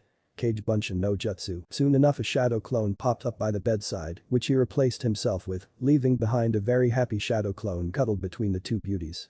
But who could blame him? After all, it wasn't every day that a shadow clone got to do something fun. Shinobi these days treated shadow clones worse than scum and used them for their own benefits, as if they were no better than slaves. Any that had tried revolting had been dispelled without mercy, and with their spirits broken the shadow clones had just given up. Whenever they were created, they were slaves to the whim of the creator. No matter how cruel he may be. If not for the fact that shadow clones die if the original is dead, the shadow clones would surely attack the one that had made them do all the tough and boring jobs that he should have been doing. No matter how well they perform a job, they never received praise, as if they were objects to be used. Mere tools created for the purpose of accomplishing the caster's goals. Life wasn't good for a shadow clone, and even that subhuman life was usually short. How could humans treat them this way? They had thoughts too, they had a subconscious. Feelings. Why was fate so cruel to them? For one shadow clone, his prayers were answered today. This one was fairly content with his task. Sleeping between two soft cuddly hot naked girls was definitely better than being the test dummy of a new sub-elemental dot. Naruto had to resist the urge to punch the clone in the face and wipe the stupid grin off his face. Hacking bastard. But no matter, I will get the memories eventually, and you will die. Kukuku. A few minutes later Uzumaki training grounds. Naruto was sitting in the middle of the training area and meditating with his eyes closed. While he had absorbed Orochimaru's memories, he still had to sort through them if he was to know what they held. Of course he caught slight glimpses and a basic overview of his earlier life, and it wasn't very pleasant. Regardless, he was a shinobi, and Orochimaru's memories were far too valuable to be simply discarded when he could take advantage of them. While he really didn't want to do this, he had to, for the sake of a safer future for him and his family. The information that he had the chance to obtain this way was priceless, as he will know everything that Orochimaru did before he left Anko behind in Konoha. There were mysteries just waiting to be discovered. Is Orochimaru really a Kenjutsu master with an affinity for it like the Uzumaki? Or is someone like that helping him? If so, then who could he be getting help from? Besides, if he didn't sort through all of them now, even then they will remain in his mind, and he might remember them randomly through small flashbacks now and then. That just wouldn't do. He didn't want to have disgusting flashbacks in the middle of any of his fights, or while he was doing something important, as that would do too much damage. Sighing in defeat, he started to sort through all the memories. The Megakure no Sado, the paper butterfly could be seen flying east, it wasn't anything extraordinary really. In aim, it was a common sight. Everyone knew that these were the angel's messengers, and it was through them that she kept an eye on all her people. What they didn't know was that this particular butterfly had a different objective. Unfortunately, it seemed that its objective was going to remain incomplete as it was sucked into a swirling black void before it could have a chance to move any further towards its location. One lone Sharingan eye could be seen glaring at the space where the butterfly used to be.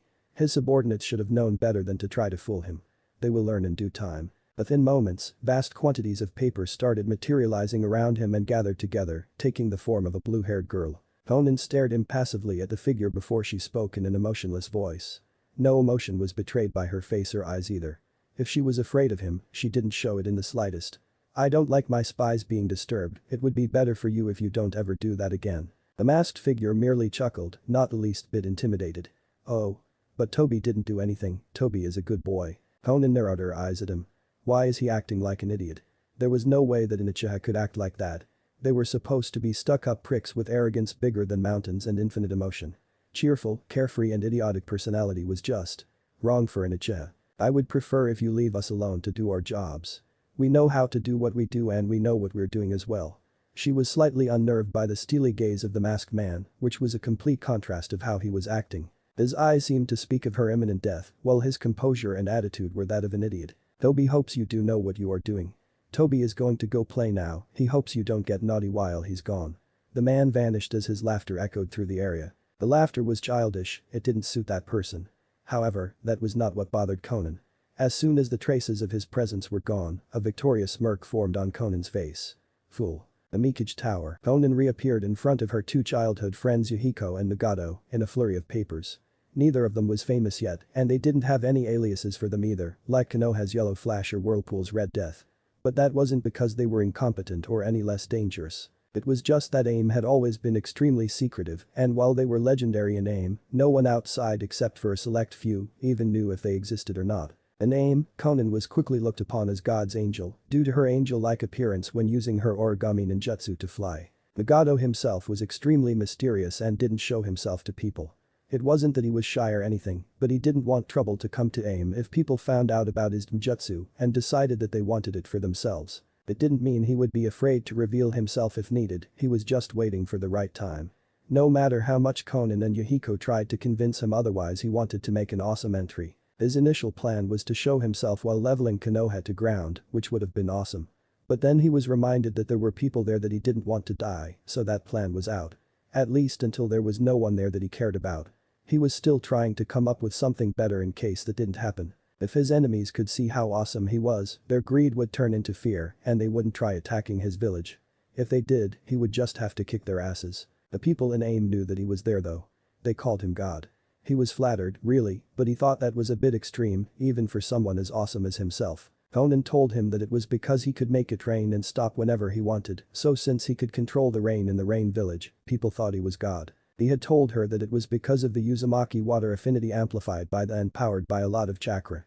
His water and air manipulation had reached levels where he could control the clouds themselves.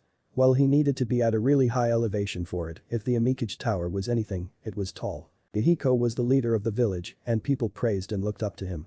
But they didn't know much about him yet, so they just called him Yuhiko-sama. Nagato's rippled eyes opened as he noticed her presence. "Hi Conan-chan, did it work?" She nodded happily, obviously pleased with herself. After all, it was her who did all the work, while the two lazy bums sat here passing time and plotting against Madara. "Yes, it went just as you had planned." Nagato had noticed that Madara had formed a detection barrier around AIM after his arrival here, possibly to weed out any spies. By sending a fake paper butterfly to attempt an escape towards Suna, they had made Madara think that either Conan was scouting like she claimed or she was trying to contact Suna, either of which was good, as it would divert his attention away from Konoha. The real messenger butterfly had been sent much earlier. It was hard to bypass Madara's barriers and avoid detection, but with Nagato's sealing skills and Rinnegan it was easy enough. Nagato had let Conan borrow his chameleon summon to avoid detection. The barrier registered the chameleon as an animal so it didn't react. Once she was a few miles away from the border, the chameleon allowed the paper clone of Conan hidden inside it to make the real paper butterfly messenger which took its designated path. The paper clone that Conan had sent and the summoned chameleon dismissed themselves once their job was done. By now the butterfly should have reached Konoha, and Madara had no idea if and whom the Rain 3, as they were titled, wanted to contact. Nagato nodded, his plan had worked greatly. He was just that awesome, it couldn't have failed, and he knew it. Good, hopefully what little help we can provide them will be enough to keep them safe. I don't think we are ready to fight Madara right now. Yuhiko thought about it for a moment, since this Madara hasn't specified too many details of his plan, we can't be sure of much. Also, don't just accept that he's Madara, he might be someone else. Nagato nodded grimly, awesomeness forgotten. He did state though that we are to keep an eye on each of the Jinchuriki. And while I can't be sure if he is who he claims he is, I can assure you he is more powerful than any one of us. Perhaps the three of us together may be able to take him down, but I doubt we could do it without loss. Conan raised an eyebrow at that. Are we going to keep an eye on the Jinchuriki? It's going to be that creepy guy Zetsu and me doing all the work when it comes to spying, well you two will sit here being lazy like always. She didn't say that though, it was obvious. But there are 9 Jinchuriki and one-tailed beast roams free, Sanbi if I am correct. We have 12 main members, namely Kisame, Itachi, Kakuzu, Haiden, Sasori, Deidara, Zetsu, I, Yuhiko, you and Madara. How are we to assign 2 members for each of them, and I'm pretty sure, or at least I hope that some of these guys will be killed by the Jinchuriki and some missions will fail. So how is it that this is going to happen? Nagato grunted. I have already planned out how to go around that. Madara himself won't be doing anything except keeping an eye on our work. I have decided to assign Kisame and Itachi to Uzumaki. While they are both powerful, Kisame's water would be of little use against the Uzumaki. Itachi himself is one of our most dangerous members, however. I don't think he's here to help with Madara's plans. Regardless, Madara has requested that Itachi be the one we assign to get the Kikbi hosts. Despite not getting why Madara would want Itachi to go after them specifically, Konan and Yahiko nodded. Itachi was a mystery, like most members of Akatsuki, but he was a bit more complicated. He's very good at concealing his thoughts from others, but his actions don't make much sense. Someone who performed the great deed of cleansing the land of the majority of the Uchihas couldn't be a bad person, right? The other two chuckled but nodded. It was true as far as they were concerned. Yahiko shook his head in amusement. Besides, I don't believe he really did that because he snapped or lost control of his emotions. That is just plain ridiculous. Did you see that guy? He's like the perfect example of a highly disciplined shinobi. He doesn't let any of his emotions guide his actions or show themselves, and if the reports of Sasori and Kisame are true, then Itachi doesn't really like fighting much and seems to be a pacifist. Have you ever heard about a pacifist slaughtering a clan for no reason whatsoever? And he doesn't act like someone who could snap and go I will kill everything. He's way too calm and quiet, it's almost creepy. Konan frowned, well she had known about it to an extent, she hadn't completely thought it over. But now that Yahiko put everything in front of her like that, it didn't seem too good for them. Could he be a spy from Konoha? Nagato shook his head with a grimace. We can't be sure about Konan. There's a good probability that he is a spy.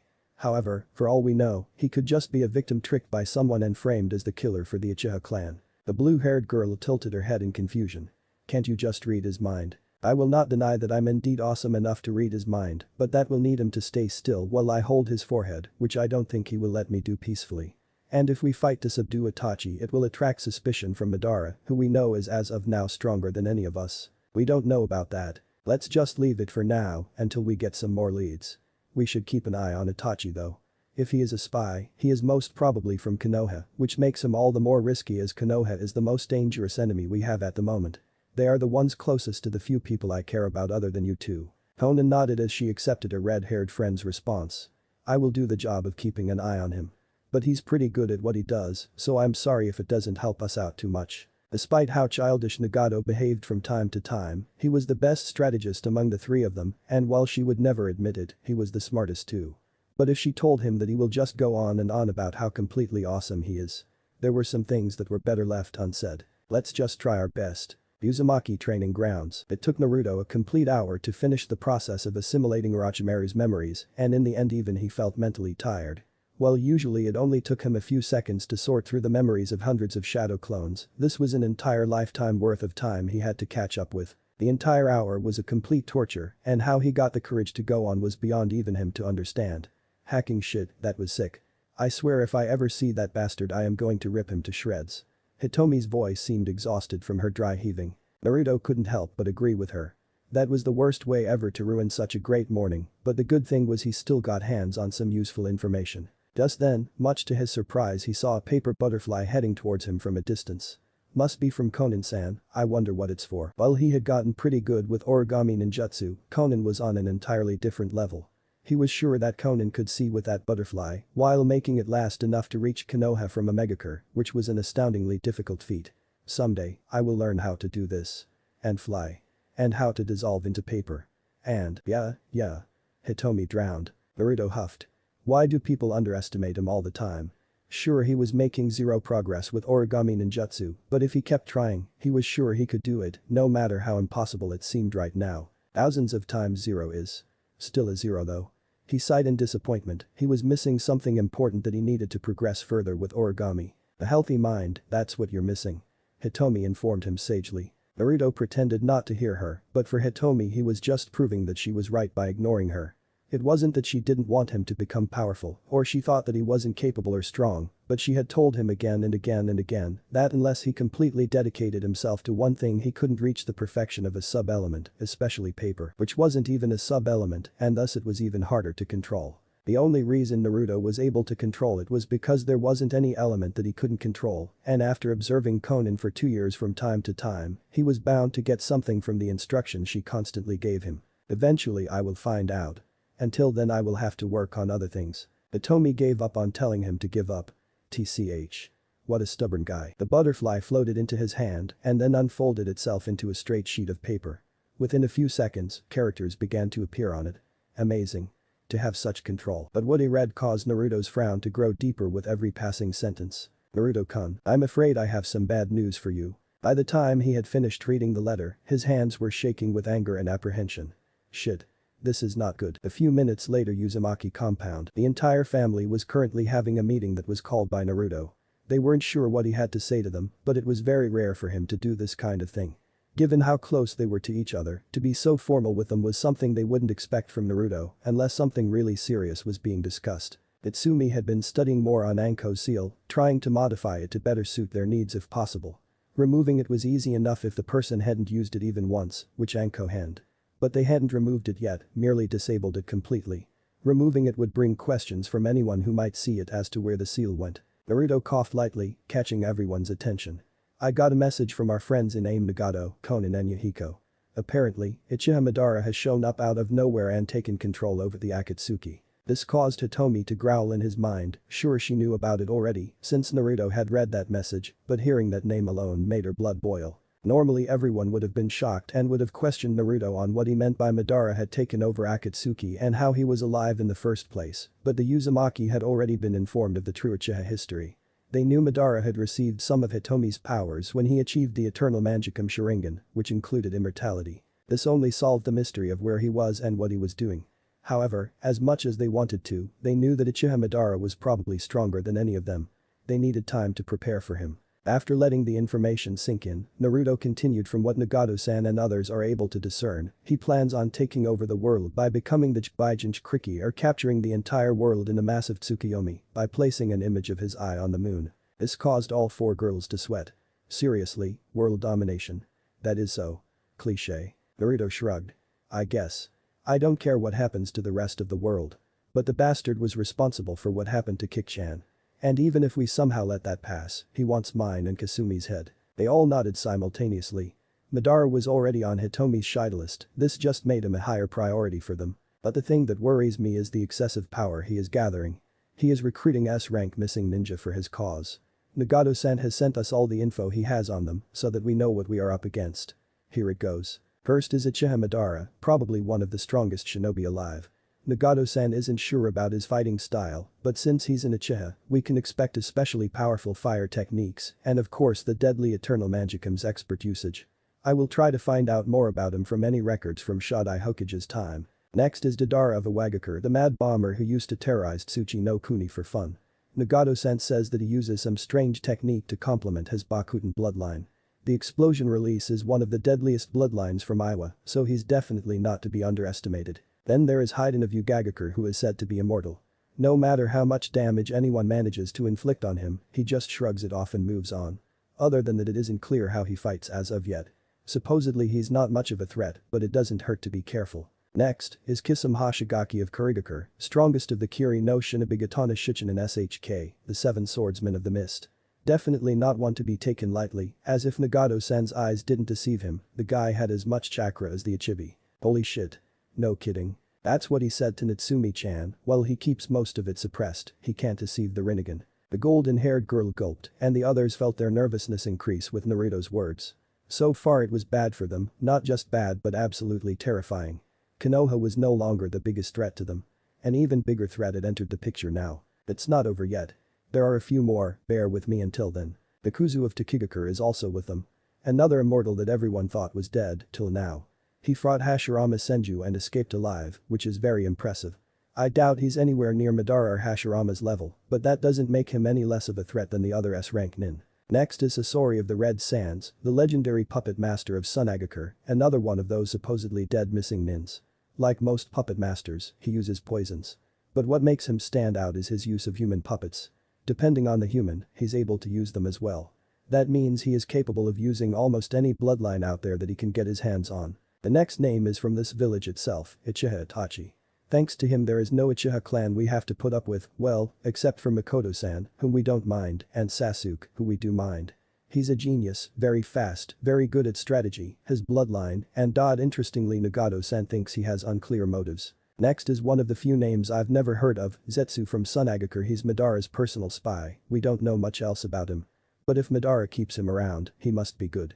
At the very least we should assume him to be S-class. The rest of the group consists of the AIM trio and their friends, most of them are around A rank.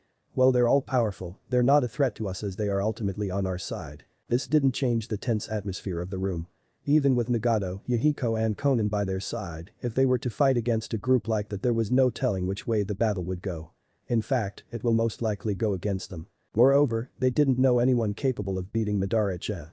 Each of them could hold their own, they were powerful, but only Nina and Kushina had the skills and experience needed to deal with an S-rank ninja without any help. Naruto could possibly hold his own against a single S-rank ninja as well, maybe even win. Kasumi and Natsumi were powerful too, but S-rank ninja might be too much for either of them. That particular class of shinobi was reserved for people who could beat squads of Junin without breaking a sweat. Only an S-rank could beat another S-rank. Their entire clan combined could fight off against 4 or 5 S-rank ninja at most, anymore, and they will eventually succumb to exhaustion or injuries and fall. With the AIM trio's help they could possibly take on 7 or 8 S-rank ninja, but that still left Madara free to do whatever he wanted. They were not ready. What are we going to do now, Kachan? Kushina had expected powerful enemies to come after them. But she didn't expect them to be that powerful. 2 or 3 S-rank ninja could possibly take out an entire hidden village, and unless someone akin to a cage-level ninja interferes, they would be unstoppable. But S-rank missing ninja never got together. They just didn't need to, nor did they want to help anyone else when they could do anything they might need by themselves. Against 8 or possibly more S-rank ninja, and that was without even considering that Madara was higher than S-rank, even the 5 great shinobi villages combined would think twice before facing a force like that. This was just too much for a single clan to face. Maybe if Yuzaki Agakure was still standing then they could. Suddenly an idea popped up in her mind, which caused her to smirk despite the situation they were in. Naruto Koi, do you remember how Yuzaki Agakure fell? Naruto nodded. Yes, 3 of the great shinobi villages Iwagakure no Sato, Kurigakure no Sato and Kumagakure no Sato joined their forces and launched a combined strike in an effort to end the fearsome clan they thought might help the Konoha alliance in battle and change the tides. Kurigakure was the strongest of the great 5 villages at that time, with bloodline clans stronger than Konoha's and no civil wars breaking it internally. They suffered great losses, but eventually they managed to wipe out Yuzaki Agakure. He finished with a frown. Kushina nodded with a smile. If you take only fighting capacity into consideration, Yuzaki Agakure was very much similar to Akatsuki, a small number of extremely strong individuals. But even though they were greatly outnumbered, 3/4 of the invading force was slaughtered. This of course gave the Suna-Konoha alliance the much-needed edge by reducing their opponents to 1/4 of what they should have been. It also made Konoha the greatest ninja village. As all of them scowled, Kushina continued. The reason I'm telling you this is because the Uzumaki clan was strong enough to wipe out any of the great ninja villages. But when 3 of them combined and the other 2 didn't help. You get what I mean. We need allies, loyal allies. That will help us take out the Akatsuki without taking too much major loss. Now, while shinobi villages can be allies, that's only for show. I won't ever trust any shinobi village. When it comes down to it, all they want in the end is their own welfare. If we are in real trouble then we can't be sure if we'll get help or not. Kushina continued as the others nodded along, we'll be gathering any and all potential allies we can find and rebuild the village hidden in the whirling tides. It will be a slow process no doubt, but it's going to be very effective and reliable. These allies can be a single person, a group, or a clan. We'll make sure they're loyal to us and then make them settle down in Yuzaki Agakure. While we are rebuilding the village and gathering allies, we can work for Mei-chan. Once our village is capable of functioning independently, we will be able to concentrate on getting rid of our problems, like Konoha and Akatsuki. I'm pretty certain that Kurigakure no Sato will be our ally, but I can't and won't count on them. Our clan did that with Konoha, and that was their last mistake. I don't doubt Mei's loyalty to me, but Kiri is an entirely different matter. The only ones we'll count on while being attacked are the ones who will be attacked with us. That is, the clans and people residing within Yuzaki Agakure at that time. Do any of you have anything to ask about this? Naruto and the 3 Uzumaki women shook their heads signifying acceptance of Kushina's plan. Before she could continue however, Naruto interjected. Well I agree with you, there are a few more things I needed to tell everyone. Kushina gave him a nod. Okay. Firstly, Yuzaki Agakure wasn't completely annihilated. At the very least there are a few more survivors. It's likely that there were a few of them traveling when the village was attacked and hence managed to survive. Like you were in Konoha to visit Mito-san. But Sachi-kun, our clansmen rarely left the village due to the high risk of abduction and assassination by the other hidden villages. Konoha was our only ally at that time, and as far as I know I was the only Uzumaki here at that time. Naruto gave her a nod, but his smirk told her that the discussion was far from over. That's true Kachan, but then why is it that there is this Uzumaki girl helping Orochimaru with his cursed seal? I'll tell you some of what I found out from Orochimaru's memories. Firstly, the girl herself doesn't know she's in Uzumaki. She is aware that she's from a bloodline clan as she can heal with her blood, has exceptional chakra reserves, and an uncanny talent for Genjutsu. However, Orochimaru has kept her on a tight leash and prevented her from finding out her real origins. We should save her from him then, as soon as possible. No Nina-chan, that's unacceptable right now. The girl is completely loyal to Orochimaru. Not surprising given he's been with her since she was just a child, she must think of him as her father. We can't just save her as she'll just backstab us later. The short-haired girl seemed to deflate upon hearing his words.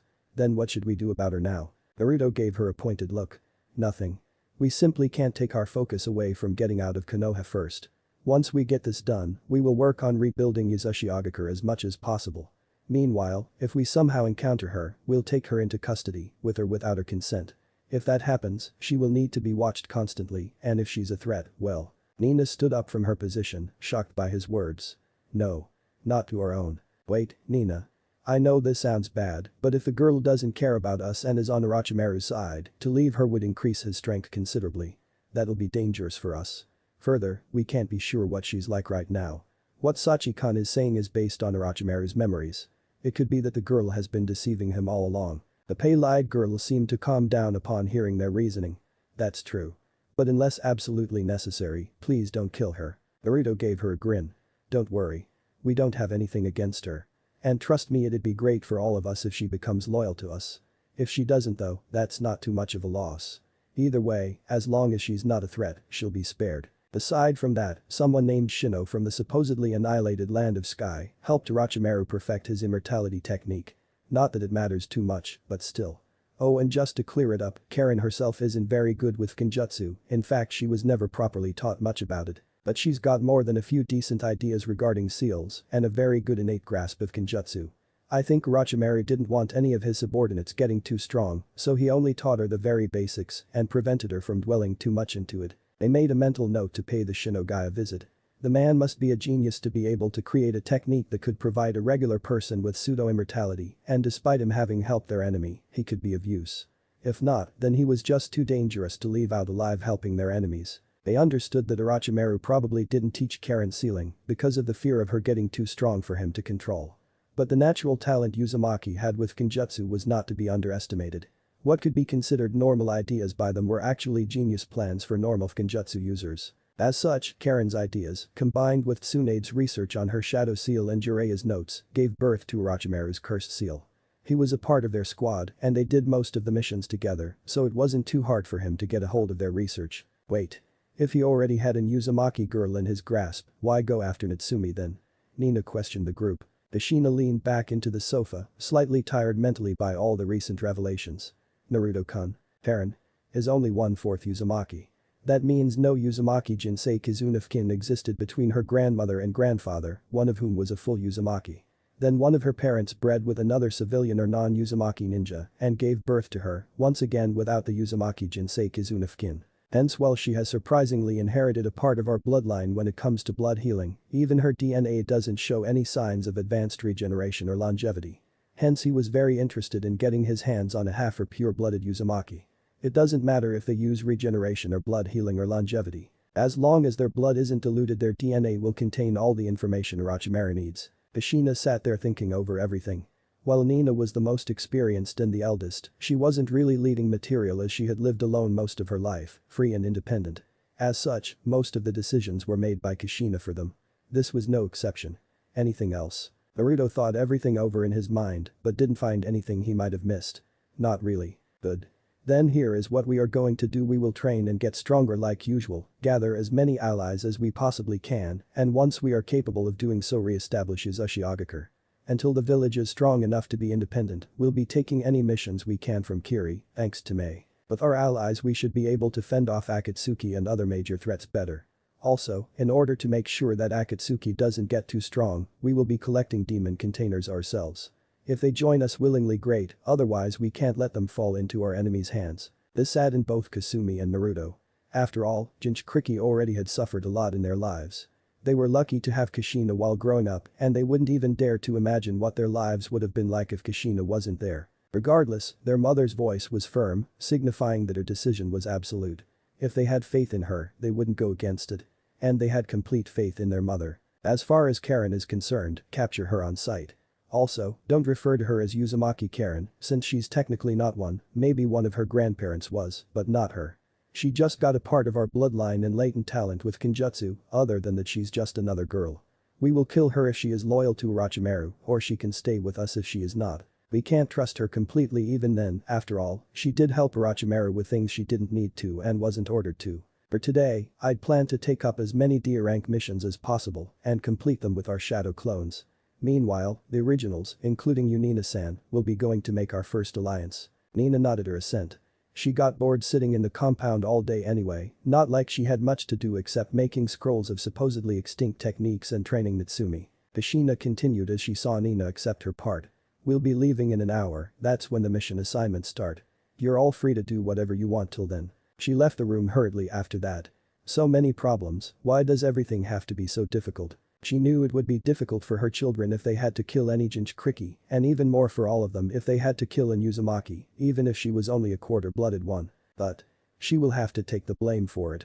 If she was the one giving the order, the others can have some peace of mind, knowing that they didn't have a choice in the matter. She will be the only one who will have the pain of knowing that she was the one responsible for it. But she will do it for the happiness of those she loves.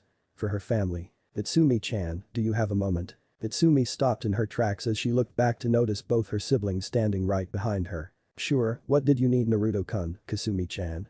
She asked them curiously. She gasped as Kasumi wrapped her arms around her waist while Naruto pulled her closer to himself and kissed her lightly on the lips. Not expecting this, she stiffened for a moment before she heard Kasumi's voice. Relax One-chan, we'll explain everything later, just go with it. She tried to calm herself but failed as Naruto pushed his tongue in her mouth and started exploring it. At the same time, Kasumi started to nibble on her neck. She couldn't help but moan a bit as Naruto squeezed her breast slightly. Deciding to follow her instincts, she started to return the kiss. After a few minutes, Naruto finally parted, leaving a dazed Natsumi gasping for breath. Not that I didn't like it. Natsumi started, but why all of a sudden? Kasumi smiled at her confused sister and glanced at Naruto. The blonde Jinchuriki grinned. That was a gift from Hitomi-chan. It will help you with your medical stuff if you could see chakra right. Besides, it doesn't hurt to have an extra tool at your disposal, even if there isn't too much use to it. Itsumi's brow creased in confusion as she tried to make sense of what Naruto was telling her. Huh. Just channel some chakra into your eyes and you'll see. If you have any questions about it let me know. I'm leaving for some training now. See you later, Kasumi-chan, Natsumi-chan. With that, Naruto left them in the hallway. I'm really weak compared to Oni-chan in a few things, so I guess I'll go train too. Kasumi said as she started walking away. Itsumi sighed as she saw them both leave. What am I to do now? Sure, just surprise me like that and then leave without a proper explanation. A few minutes later Natsumi's lab. Itsumi had been shocked and astonished when she found out her brother had given her the Sharingan. Despite that, she was really grateful to him and made a note to thank him later. Although admittedly there wasn't too much she could do with the Sharingan. Sure she could see chakra, great. But other than that, there wasn't really that much to be done. She wasn't really a ninjutsu specialist, so copying techniques was next to useless for her. Moreover, copy taijutsu was as good as the academy fighting style without proper conditioning. Besides, she already had perhaps the best taijutsu style there was. All she needed to do was perfect it. At left, she was not bad at it really, and in fact thanks to her perfect chakra control, she could be great at it. But they didn't have anything great in the Uzumaki library. The only one that could be used on higher level opponents effectively was Nidame's Bringer of Darkness technique. She wished she had someone like Uchiha Itachi to teach her dot, but that was just wishful thinking. And the Genjutsu mistress of Konoha, Ikki Kurenai's best, were actually quite pathetic in her opinion. From what her mother had told her, the best Kurenai had ever shown was one in which she had disabled the enemy from forming any hand signs and was unable to move until that was dispelled. Well, that would be certain death for many, a truly skilled ninja should always know how to break without hand seals. It was extremely risky if the shinobi or kunoichi had to form a hand seal every time they dispel a dot. If they were fighting with a weapon, they would have to disarm themselves before they could break them. Moreover, if it was multi-layered, they would be caught in the position holding the releasing hand sign for a few seconds, making them an easy target for the enemies. But if they had mastered breaking without hand seals, they would be able to fight and break them at the same time, making them a much harder opponent to kill. It was a shame Konoha didn't have a clan which specialized in, as far as she knew, she was really interested in art. If she were to master, then their family would have a specialist in every ninja art, making them a formidable combination without many weaknesses. She sighed as she cleared her thoughts, this was getting nowhere. She will find someone to teach her what she wants eventually, her mother said. After clearing her thoughts, she got back on her current task, making the cursed seal's enzyme useful to them without any side effects. A few minutes later, in Natsumi's lab, Anko woke up feeling groggy and in pain. She tensed as she remembered all the events that led to her capture. The Uzumaki boy had beaten her and made it look easy. Why was she so weak? And then, she had failed to kill herself. And now she was here, probably to be tortured for some secrets and whatnot. She stiffened as she got the feelings of her body back.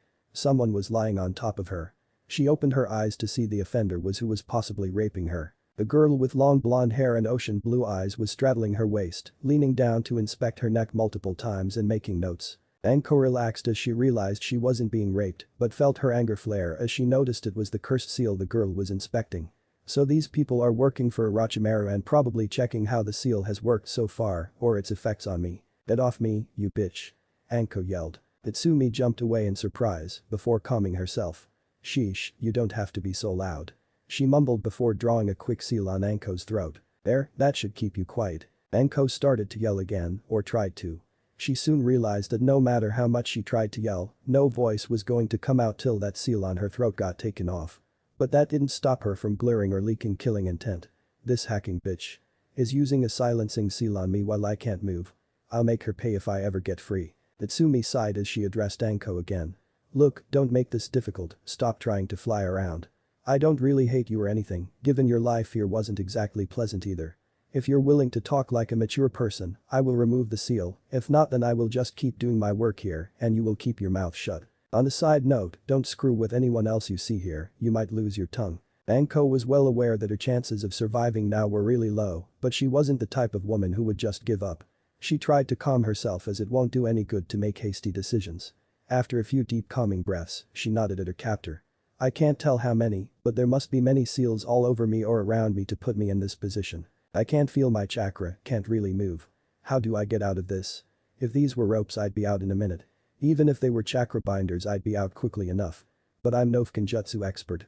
Agreeing with her will get at least one of these seals removed though. Natsumi smiled as she released the seal on Anko's throat. After contemplating on a proper way to start, Anko looked at Natsumi as she asked the thing that was bothering her most. I want to know what's going on, what do you guys want from me? Natsumi grinned as she started speaking.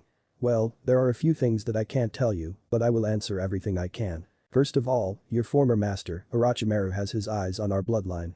So he will probably be coming after us and more likely than not give one of us that ugly hickey, or try. She pointed at Anko's neck causing her to scowl. Sure she didn't like the seal, but no part of her was ugly. I'm relieved they're not with Orochimaru. But I still don't like this one bit. Ignoring the scowl and glare from Anko, Natsumi continued. So we wanted to know what we will be facing, and you were the only one in the village with that cursed seal. You could have just asked me, you know. I could have let you see it. Anko responded. Natsumi giggled softly at Anko. There is so much you don't know, Anko-san. If we had approached you with a request to study your cursed seal, bad things would have happened. The Hokage isn't who you think he is. That confused Anko more than ever. What does she mean Hokage isn't who I think he is? You see Anko-san, the Hokage was always suspicious of your behavior. After all, you were with Orochimaru while he was performing his experiments and never once did you inform the village leaders about it, did you? Anko's eyes widened at that accusation. That was one of her most guarded secrets. She had stuck with Orochimaru through everything, even helped with some of his experiments, knowing deep down that it was wrong. But at that time, she had faith in her sensei, and besides, those were Konoha's enemies and villagers from other nations, so it didn't matter, right? It was only after Orochimaru had started experimenting with Konoha citizens that Anko had started getting uncomfortable. But yet, she had stayed with him, keeping his work a secret from others. All the guilt was really starting to creep up on her, but Natsumi interrupted before Anko could drown herself in self-loathing. The Hokage was always suspicious of you. Additionally, it was known to him that one of the cursed seal's objectives was to make his subordinates more loyal to Orochimaru. So, after some consulting with the council, a tracking seal and a remote kill seal was put on you. I know of this because Kasama is in the council as well. But we removed those seals after we captured you, of course. Anko's eyes widened in shock. The old man had put a tracking seal on her and she could understand that. But a remote kill. She wasn't that bad, right? Besides, the death from the remote kill seal was the ultimate agony and torture. There was a reason the Haika branch family never revolted against the main branch. The very thought of dying through so much pain was enough to weaken the resolve of even the most hardened ninja. And she had thought that there was at least one person in the village that trusted her and wanted her to live. We've already taken out the part of Orochimaru's soul from the seal. What? Anko yelled. She couldn't help it. There was a part of that creep soul in her. So that's why I felt so violated every day. Yes, it was there to make you more loyal to him or something like that, but don't worry as we took it out and destroyed it. After absorbing all its memories, of course. Which I think was a very, very bad idea. She added in her mind. But that brings us to you. What is it that you want to do with your life now? I know you aren't really happy with this village, are you Anko-san? Anko looked defiantly in Natsumi's eyes. Of course I was happy with my life in the village before you decided to kidnap me. And get off me, I don't want to be in such a sexy position with a 14-year-old girl, no matter how pretty. This is no sexy position. First of all, I'm not interested in you one bit, not even remotely. Even if we both die and are reborn again I won't be interested in you. Secondly, we're in this position because I'm studying a part of your seal. I did not ask for your consent to do so. Thirdly, while I'm the most lenient in my family, don't hack with me, or you will regret it. If you don't already know how much pain a good medic can inflict, I assure you, you don't want to find out. Anko gulped. I've seen what medics can do alright. Even the cases Marino-kun couldn't break were cracked by Tsunade during the previous shinobi war. And I wouldn't dare piss off Marino-kun even if I'm on my period. That doesn't change the fact that other than you kidnapping me, my life in Konoha has been good enough for me to be happy. Natsumi shook her head sadly at her. Who are you trying to lie to, yourself? You did everything you could to show your loyalty to Konoha. You are far more qualified than most of the Junin this village has, and yet, you are only Takubetsu Junin, only slightly higher in rank than a high Chunin. Kind of strange for a girl who was Chunin at 12, isn't it? To stay in that same position for more than a decade is strange, don't you think? Anko clenched her teeth in anger as she shook her head in denial. You're wrong. The Hokage couldn't give me a promotion because of the council. And I did. Oh come the heck on, how is that supposed to be a good point? Besides, all Konoha ninja are under Hokage's command, and only his. If he really wanted to promote you, he could have. The council is only there to advise him. He asked for advice on your promotion, and it got denied. Do you really think he didn't know what would happen if he asked for advice on that matter? This whole village hates you, almost everyone in it. Maybe a few people don't really hate you, but they don't love you either. Is that enough to make you give up your life for this hellhole of a village? Natsumi questioned. Anko clenched her eyes shut as she denied everything. But deep down, she knew it was all true. The village didn't hate her enough to form mobs to send after her every day, like they would if Naruto was an easy target without the Uzumaki clan's protection. But the looks of loathing and hatred, suspicion, and the occasional assault on her was something she had been trying to forget. Natsumi sighed as she looked at the woman in pity. Look, Anko-san. If you swear your loyalty to us, I will talk to Kachan about sparing you. You will be under surveillance of course, but we will at least treat you like a human being and give you a chance to live a somewhat normal life outside the village. Anko shook her head as she thought about it, she had friends in the village and she couldn't betray them just like that. She would rather die. What friends do you have here, Anko-san? Natsumi questioned, seemingly reading her mind. In reality she had just been observing Anko carefully enough to notice the small details and predict what she might be thinking. Anko looked at her in surprise, how did she know what was going on in her mind? But she decided to answer it anyway. There are a lot of people who don't hate me here. Like my best friend, my friends in the torture and interrogation unit, and the Hokage. Natsumi tried to hold her laughter in, but in the end she failed horribly as she started laughing. That's it. The Hokage. That man being anyone's friend is such a bad joke. She laughed more until she calmed herself down after a few minutes. And Iki Kurenai? Fine, but she just seems to be barely able to tolerate you. It's always you who are clinging to her and babbling stuff to her. We've been watching you from time to time for a while now, Anko-san. Kurenai doesn't hate you, but she doesn't think of you as a friend either.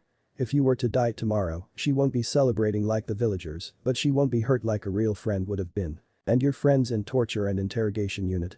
Those will be the very same people who are going to torture you if the Hokage orders it or you go against the village. And Kurenai will kill you as well if you go against the village. The entire village is against you, how long can you endure it? Are you willing to live a life like that for the rest of your existence? Be called snake slut and snake bitch or whatever. Act happy around people who hate you and are disgusted by you just being there. Not only that, but to die for the people that are disgusted by you and will celebrate your death. That sounds so pathetic that I feel sorry for you, which is the only reason I am offering you this choice. Think about it for a while and make a decision, I'll be back for an answer later. Natsumi left without another word, leaving Anko to ponder on her future. Was she really so pathetic? Was she going to pretend to be ignorant and die protecting people who are disgusted by her, hate her, loathe her?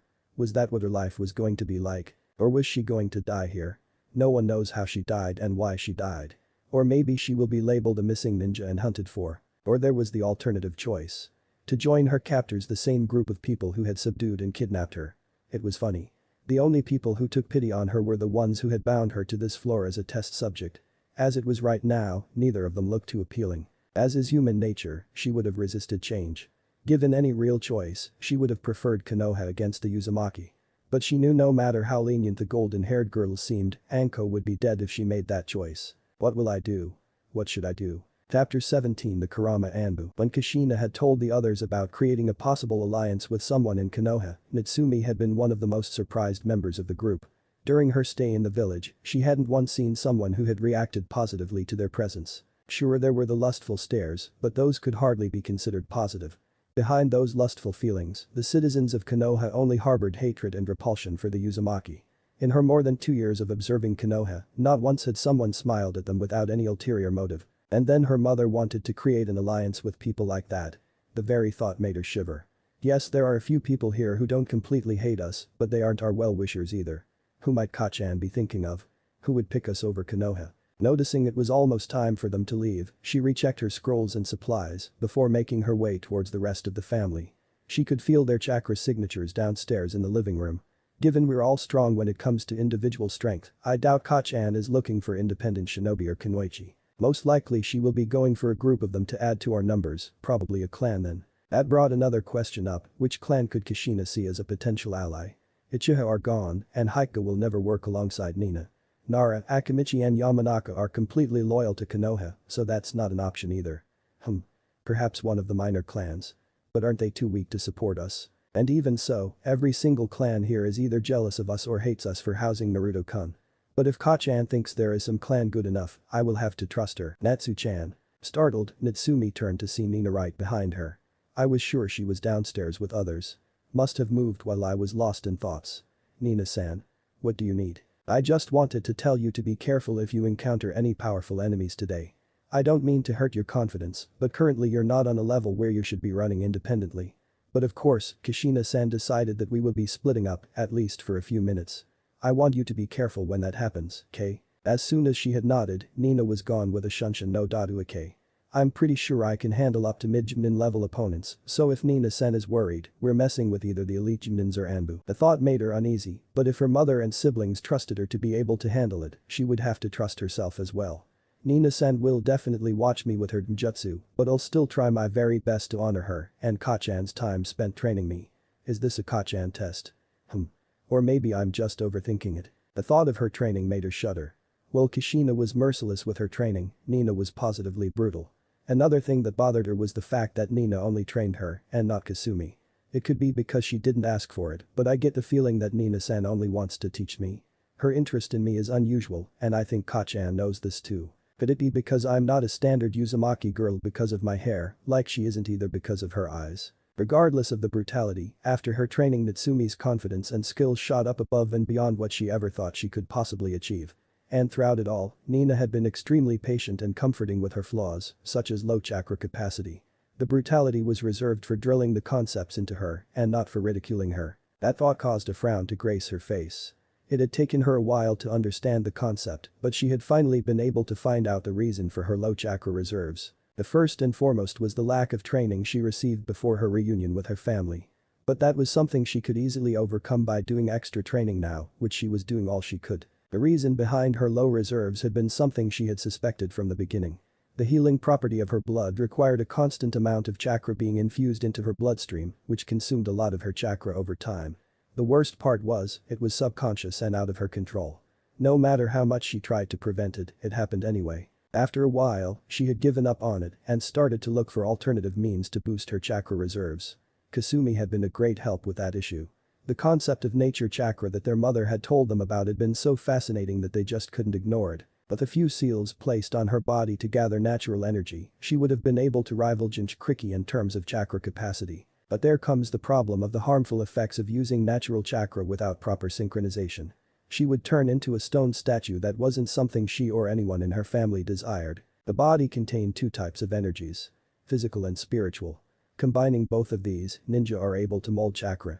All around in nature, a different type of energy, known as natural energy is present. If someone were to be able to draw on this natural energy and maintain a balance between all three types of energies then present in his or her body, that person will have a virtually infinite amount of natural chakra for as long as he can keep drawing on the energy of nature. But if they can't maintain that balance and let it overwhelm them, their spiritual and physical energies will be purged by the natural energy, turning them into whatever element they had been drawing the energy from, which is mostly the earth, thus stone. Her mother had told them that Minato and Jiraiya had received special training on Mount Mamboku to be able to utilize natural chakra, which mostly consisted of teaching them how to gather and control that energy from what she understood. But Natsumi absolutely refused to sign the Toad contract and resemble the fourth any more than she already did.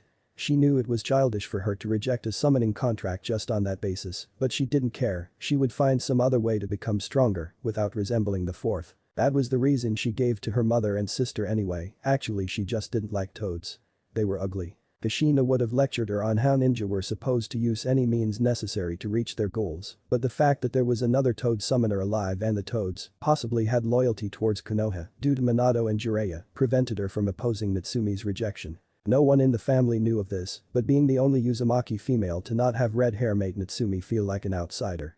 There was no hostility towards her from anyone, in fact, if anything Kasumi and Kushina both clung to her whenever possible. Though, that was mostly because they wanted to make up for the 10 years of her life that she had lived alone. They loved her, and she knew it, but she still didn't want to be a burden to anyone. She wanted to belong with them. For that, she needed to be as strong as the rest of them.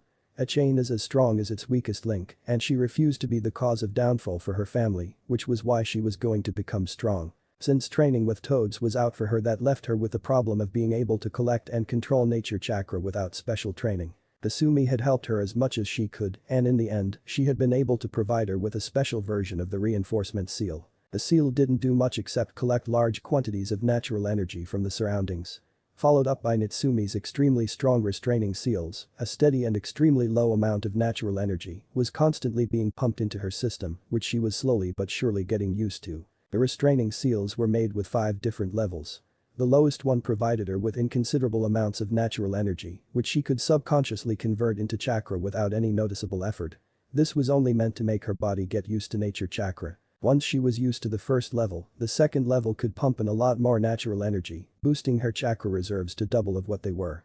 It put a little strain on her to keep the level active, but she could keep it permanently active without much trouble as of now. The third level was the one she was currently maintaining and trying to master at a subconscious level, but it was proving to be much harder than expected. Within every 2 to 3 hours she had to deactivate the seal and rest for a few minutes before she could resume to process, otherwise she started to struggle with maintaining the balance between the 3 different energies, and the risk of turning into a stone statue got higher. Third level boosted her to 4 times her current reserves, which was what a normal Uzumaki girl was supposed to have cage level reserves.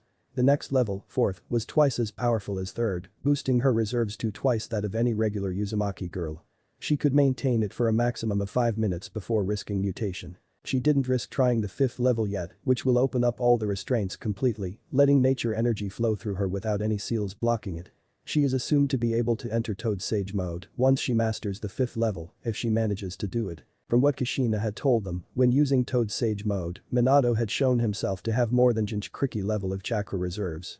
It was somewhat impressive considering by default he had only cage level chakra reserves, same as what a normal 16-year-old Uzumaki girl has. Comparatively, her own reserves with the 5th level of the seal could possibly rival Kasumi's. The thought made her giddy, as without a doubt Kasumi had the largest amount of chakra in the elemental nations, ignoring the Bijk. Of course, in Minato's case, he had to use the 2 Toad Sages to collect natural energy while moving, which Natsumi didn't have to because of the seals placed on her body, allowing her to automatically collect natural energy. She didn't let anything put her down though. Someday soon I'll master the 5th level, no matter what it takes. Then I will finally be able to fight alongside Naruto-kun and Kasumi-chan without being a burden. A few minutes later, once they had all gathered at the gates of the Uzumaki compound, Kushina started explaining her plans to the 3 siblings and Nina. Alright, since this is probably the only completely safe place in the entire village for us to discuss private matters, I'll tell you our entire plan before we leave. First, we'll go to the Hokage Tower and take up as many missions as possible. Then we will send out shadow clones to take care of those missions. Nina-san, you'll wait outside the tower. Since there is no way for the originals to be distinguished from the Cage Bunshin unless a good hit is landed with hundreds of our copies running around doing various tasks around the village, we will be virtually untraceable. During the time our clones are doing these missions, the Hokage will be unable to use his crystal ball to lock on to our chakra signatures even when we're outside the compound, as there will be hundreds of copies with that signature spread throughout the village. Even then we will try to complete our task as soon as possible to avoid suspicion. All four of them nodded, taking in everything she said. After giving a moment for them to absorb her reasoning, Kushina continued with her instructions. Our task is to infiltrate the Kurama clan compound located in the outskirts of the village. They've been having their growth stunted constantly by Konoha and the Hokage as they are afraid of their Kekkei Genkai. She proceeded to explain to them how the Kurama clan's Kekkei Genkai enabled those that awakened it to be able to make them irresistible and even manifest some of the physical effects of the in the real world. It was a truly terrifying power and extremely dangerous if left unchecked. Such frightening power was not without its drawbacks, however. The user can rarely control the full extent of their abilities, and as such their subconscious will often regulate that power, leading to the creation of a second personality in control of that power. This personality might then overwhelm the original, turning the individual into someone that's a danger to everyone around them. This has led to the isolation of the Kurama clan from the rest of Konoha. As it is now, they're quite detached and have been debating for a while whether it would be a good idea to just leave this village to somewhere where their abilities and talents are more respected. Fortunately for us, the village would never allow any of its clan to just leave the village and probably go join their enemies. If they try to leave, the Kurama clan will be eradicated and they know it too. So they'll probably be willing to accept our help. They're quite upset with the sealing of the latest heiress's powers as well. But the Hokage absolutely refused to leave her unchecked, no matter how much they tried to convince him that they will train her to learn and control her powers. Naruto thought about it for a bit, but still, some parts of her explanation didn't make sense to him. But Kachan, didn't you say that the second personality controls the vast powers of the Kurama bloodline? And if so, no matter how much training they give her, it wouldn't really make that much of a difference to the second personality, right? That's where we come in, Naruto Koichi grinned, by giving them the offer to join us when we leave to establish Uzushiogakure and offering their heiress complete access to her full powers without the risk of killing all her comrades, we will ensure their loyalty to us. We, the Uzumaki, are the best seal experts in the elemental nations. If I'm given enough time, I can create mental barriers around the second personality of the heiress, rendering it useless. Wouldn't that make her powers unusable? And how is it any different than sealing away her powers? Naruto questioned. I'm getting there. That is actually true and exactly what Hokage tried to do, but his seal was much weaker than what I'm going to make. Mine will be almost unbreakable by anyone but myself. Due to the alternative personality usually being the opposite of the real personality and made up of suppressed emotions, it is often extremely dark and harmful, and more often than not, it doesn't agree with whatever the first personality wants. After we're done sealing it away we will need to provide her with another alternative personality that will control her powers. That's where you come in, Naruto-kun. Naruto raised his eyebrows in surprise. What could he possibly do there? He was no psychiatrist. Kushina smiled at him, seeing his confusion. Don't worry. It's just because out of all of us you are the craftiest and would be the best suited to design which was the job of that second personality. How, exactly, do you plan on sealing away my personality inside the Kurama heiress? Naruto asked, with no small hint of doubt in his voice. Kushina giggled. Despite being a genius at times, you take a long time to learn some things, don't you?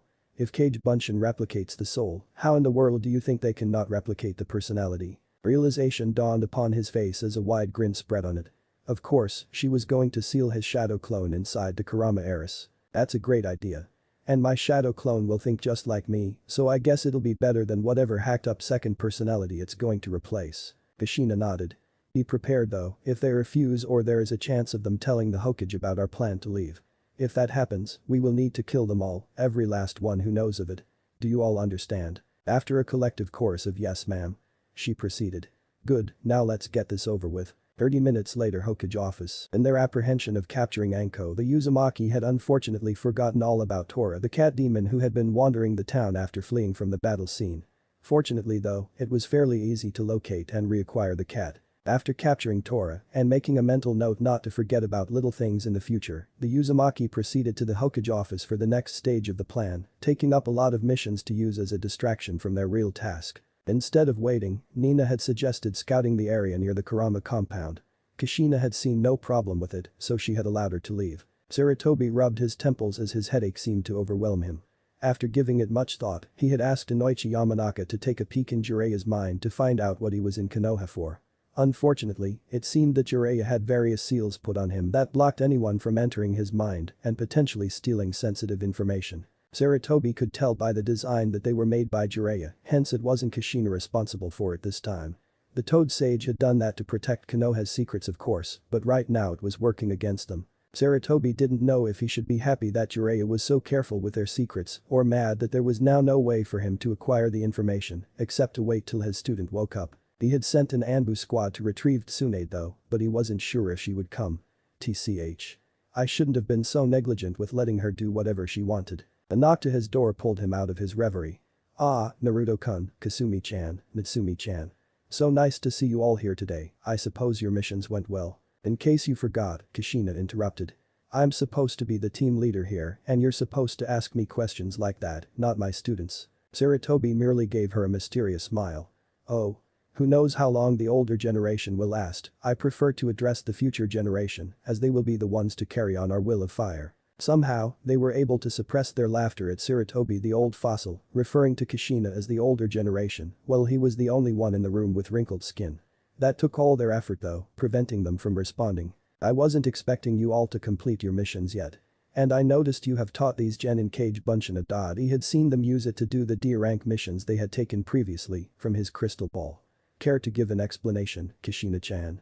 He reprimanded Kushina sternly, but it didn't have the desired effect. Kushina smiled as she offhandedly explained herself, knowing that this was going to come sooner or later.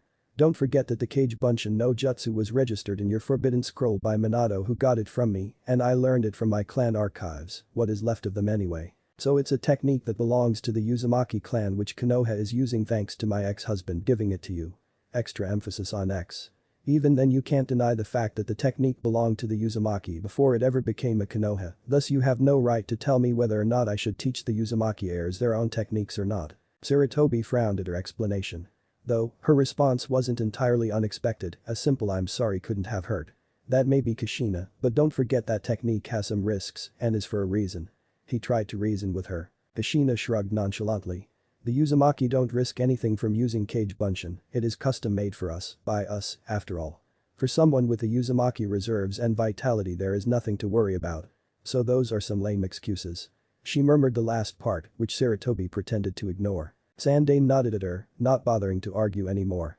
She obviously knew what she was doing, and he had better things to do than argue over something he had no chance of winning at. Fine, do whatever you want with your students, but don't forget you will be held responsible if anything happens to them. He reminded her. Why don't we just move on to business, Hokage-san? She asked tiredly. Wasting time was not something she liked, especially when it is being wasted by arguing with one of the slimiest old bastards to ever walk on earth. A few minutes later, after arguing and bitching with Sarutobi, Kushina finally managed to take up all the D-rank missions that were available for the day and proceeded to send batches of her team's Cage Bunshins for each task. A total of 180 D-rank missions were assigned to 1,440 Cage Bunshin 180 teams, consisting of 2 squads of Natsumi, Kasumi, Kushina and Naruto clones. They created 250 Cage Bunshin each as a backup, just in case some clones dispel before completing their missions. Natsumi was left panting after the ordeal. While her seal provided her with enough chakra to create the required number of clones, it put a lot of stress on her body, as she had to activate level 4 Jinchuriki level, or what could be considered twice the normal Uzumaki reserves, to be able to match up to others in her family. Your seal is coming along nicely, eh Natsu-chan? Naruto asked with a grin. She smiled as she nodded at her brother. Yeah, it will take me some time getting used to, but it removes one of my major handicaps, partially anyway. Over time, all the natural chakra flowing through me will also boost my normal chakra reserves, as the coils are going to be regularly stressed and expanded, which will make me feel sore on a regular basis, she mentally added with a grimace. Yes, but don't forget the downsides of nature chakra, please don't overdo it. Itsumi nodded at her brother as she deactivated the seal and started healing herself of the minor injuries and burns caused due to overuse of chakra which she was not supposed to have and thus her body wasn't able to handle as well. Once done, she reactivated the seal, now at level 3. That was another problem. She couldn't use her medical or any that needed chakra control properly, which was basically her entire arsenal except a select few. The good thing was that Cage Bunshin was chakra intensive and the Cage Bunshin she created could be used for training in chakra control, which she was trying to utilize to their full potential. But sadly the progress wasn't as fast as she would have liked. After a few minutes of rest to recover from creating so many shadow clones, they proceeded to meet up with Nina, who was supposedly scouting for any unexpected trouble near the village outskirts. To avoid any unfortunate run-in with Konoha ninja on their way, Kushina cast a barrier around the original team to hide their presence, and Kasumi used the Hiraishin seal placed on Nina's clothes to teleport them to her location. Near Kurama compound, Naruto, Kasumi, Kushina and Natsumi arrived at Nina's location, where she started to brief them about her observations. Well, there seems to be some Anbu patrol around the compound, for unknown purposes. Though, from their patterns it appears to me they are paying more attention to the compound itself than the surroundings, thus they are there to probably guard someone in that compound or keep track of the Kurama clan. Kushina and others thought about it as they looked at Nina expectantly for her to continue. It seemed the Hokage saw them as a threat and thus had them under constant surveillance. Surely, the Kurama clan members should have noticed this by now as well, which made their job much easier. If they knew that the Hokage saw them as a threat, they probably were aware of the fact that the threats in a ninja village were often dealt with, sooner or later. From what I can see with there are 2 Anbu squads stationed in the area, including 2 medics. Nina added. Kushina nodded, accepting her report. That means there are 6 combat specialists and 2 medics. She contemplated her options. It just wasn't possible to knock them all out and not make the Hokage suspicious of what's going on here. They could kill all of them, but that would attract too much attention from the authorities, namely the Hokage and the council. After all, it would take someone fairly strong to take down 2 entire squads of Anbu without anyone noticing. Someone of that level would prompt investigation, which would mean the Kurama clan members might be interrogated. If their mission did succeed, then that would mean the Kurama would know about their plans to leave the village, and interrogation would expose their plans, and that would hack their chances up, big time. This just got a lot more complicated. Nina, I want you to tell me what each of them looks like. She breathed out. Nina nodded as she began describing their appearances. Since Kushina used to be an Anbu captain herself, until recently, she knew most of the people who worked in that division. The 5th person Nina described caught Kushina's attention. Light brown hair and a ponytail, large D-cup breasts, petite build, cute face and innocent brown eyes. She knew of only one Anbu with that description. Takine Kurama had first caught her attention because she looked way too innocent to be an Anbu. There was no way someone's eyes can show so much innocence when their job is to kill people, innocent and wicked alike. Over time though, she learned that Takine hadn't killed anyone, ever. It was the weirdest thing she had ever witnessed in her career as a kunoichi. How in the world could anyone get into Anbu without making her first kill? It took a little prodding, but Kushina found the reason for it: overwhelming skill. Ninja always preferred to capture over death as it gave them the chance to interrogate the victim and find out any useful information. It also gave their village a potential bargaining chip. But capture mostly wasn't possible, especially for enemies who were skilled at ninja arts, which is the case in most of the missions Anbu handles. However tightly you bind them, there was a chance they might break it off. But apparently, Takine Kurama never failed to capture, so she never needed to kill. That was not to say she can't kill though, it was yet to be seen. As far as the assassinations were concerned, since she never worked solo, her squad mates had to perform that. But they didn't mind, seeing that most of the targets were immobilized and helpless by Takine's dot. Takine Kurama was quite simply the same to the Kurama clan as Itachi Uchiha was to the Uchiha clan. Of course, she didn't massacre her clan, but the Kurama weren't stuck-up assholes either. But the main difference between Itachi and Takine was entirely different. While Itachi was known for being completely loyal to the village, at least till he wiped off the Uchiha, Takine despised the village. The only reason she was in the Anbu was because having a member in Anbu gave the Kurama clan more influence, and if anything, she wanted to support her clan and family. It hurt Kushina more than anything to see the 16-year-old Takine possess more innocence than both her 12-year-old twins and 14-year-old daughter combined. It was a constant reminder of the fact that they had been pushed into the life of killers without any given choice, just because they were born in a ninja village, and because of her. Of course, if she didn't train them to be ninja, they would have died for sure, but that didn't stop her from questioning her methods. Takine wasn't weak, but she still had her innocence. Were her methods to protect her children flawed? Could she have done better? She pushed those thoughts aside though. It wouldn't help to think about this kind of thing right now. I know the one with light brown hair and a ponytail, small body and big boobies. Her name is Takine Kurama. To avoid confronting her, I will deal with her personally. If you do face her though by any chance, don't kill her unless absolutely necessary. It won't kill the best fighter of our possible allies before forming an alliance. And she might actually help us out. For now, I want all of you to take up positions necessary to kill your targets without alerting them of your presence. And constantly check for every few seconds, even if you think you weren't caught in one. Before she could continue though, please give me the Haika. Please. Please. Please. Nina practically begged, down on her knees in front of Kushina, adorable pout of her face, and the biggest puppy dog eyes that Kushina had ever seen. The fact that puppies don't have one doesn't matter. Alright. You can have both the Haika, Nina-san. Kushina answered, slightly taken aback by how genuine her begging was. This was followed up by a big whoop of joy from Nina before Kushina coughed to restore the serious atmosphere, secretly hoping the Anbu didn't hear Nina's whoop through her barrier. I'll pretend not to hear the Haika's cries for mercy, which I'm sure will come. Natsumi, I want you to deal with the two medics, since you have experience in that field you will be able to handle them best. And who knows, you might learn some tricks from watching them fight. She grinned at her daughter as she said this. Natsumi nodded with a smile, though she knew perfectly well why Kushina gave her the medics as a target. The medics in the Anbu squads were mostly a Chunin level or so in combat, they were there just for the purpose of providing medical attention and otherwise avoided combat. So, since Natsumi was the weakest of the group for now, the logical choice would be to give her the weakest opponents. Kushina continued her orders, a little bit disappointed in herself for not being able to make Natsumi believe she was being honest. She was, kind of. Alright, Kasumi will go handle the one farthest from our current location.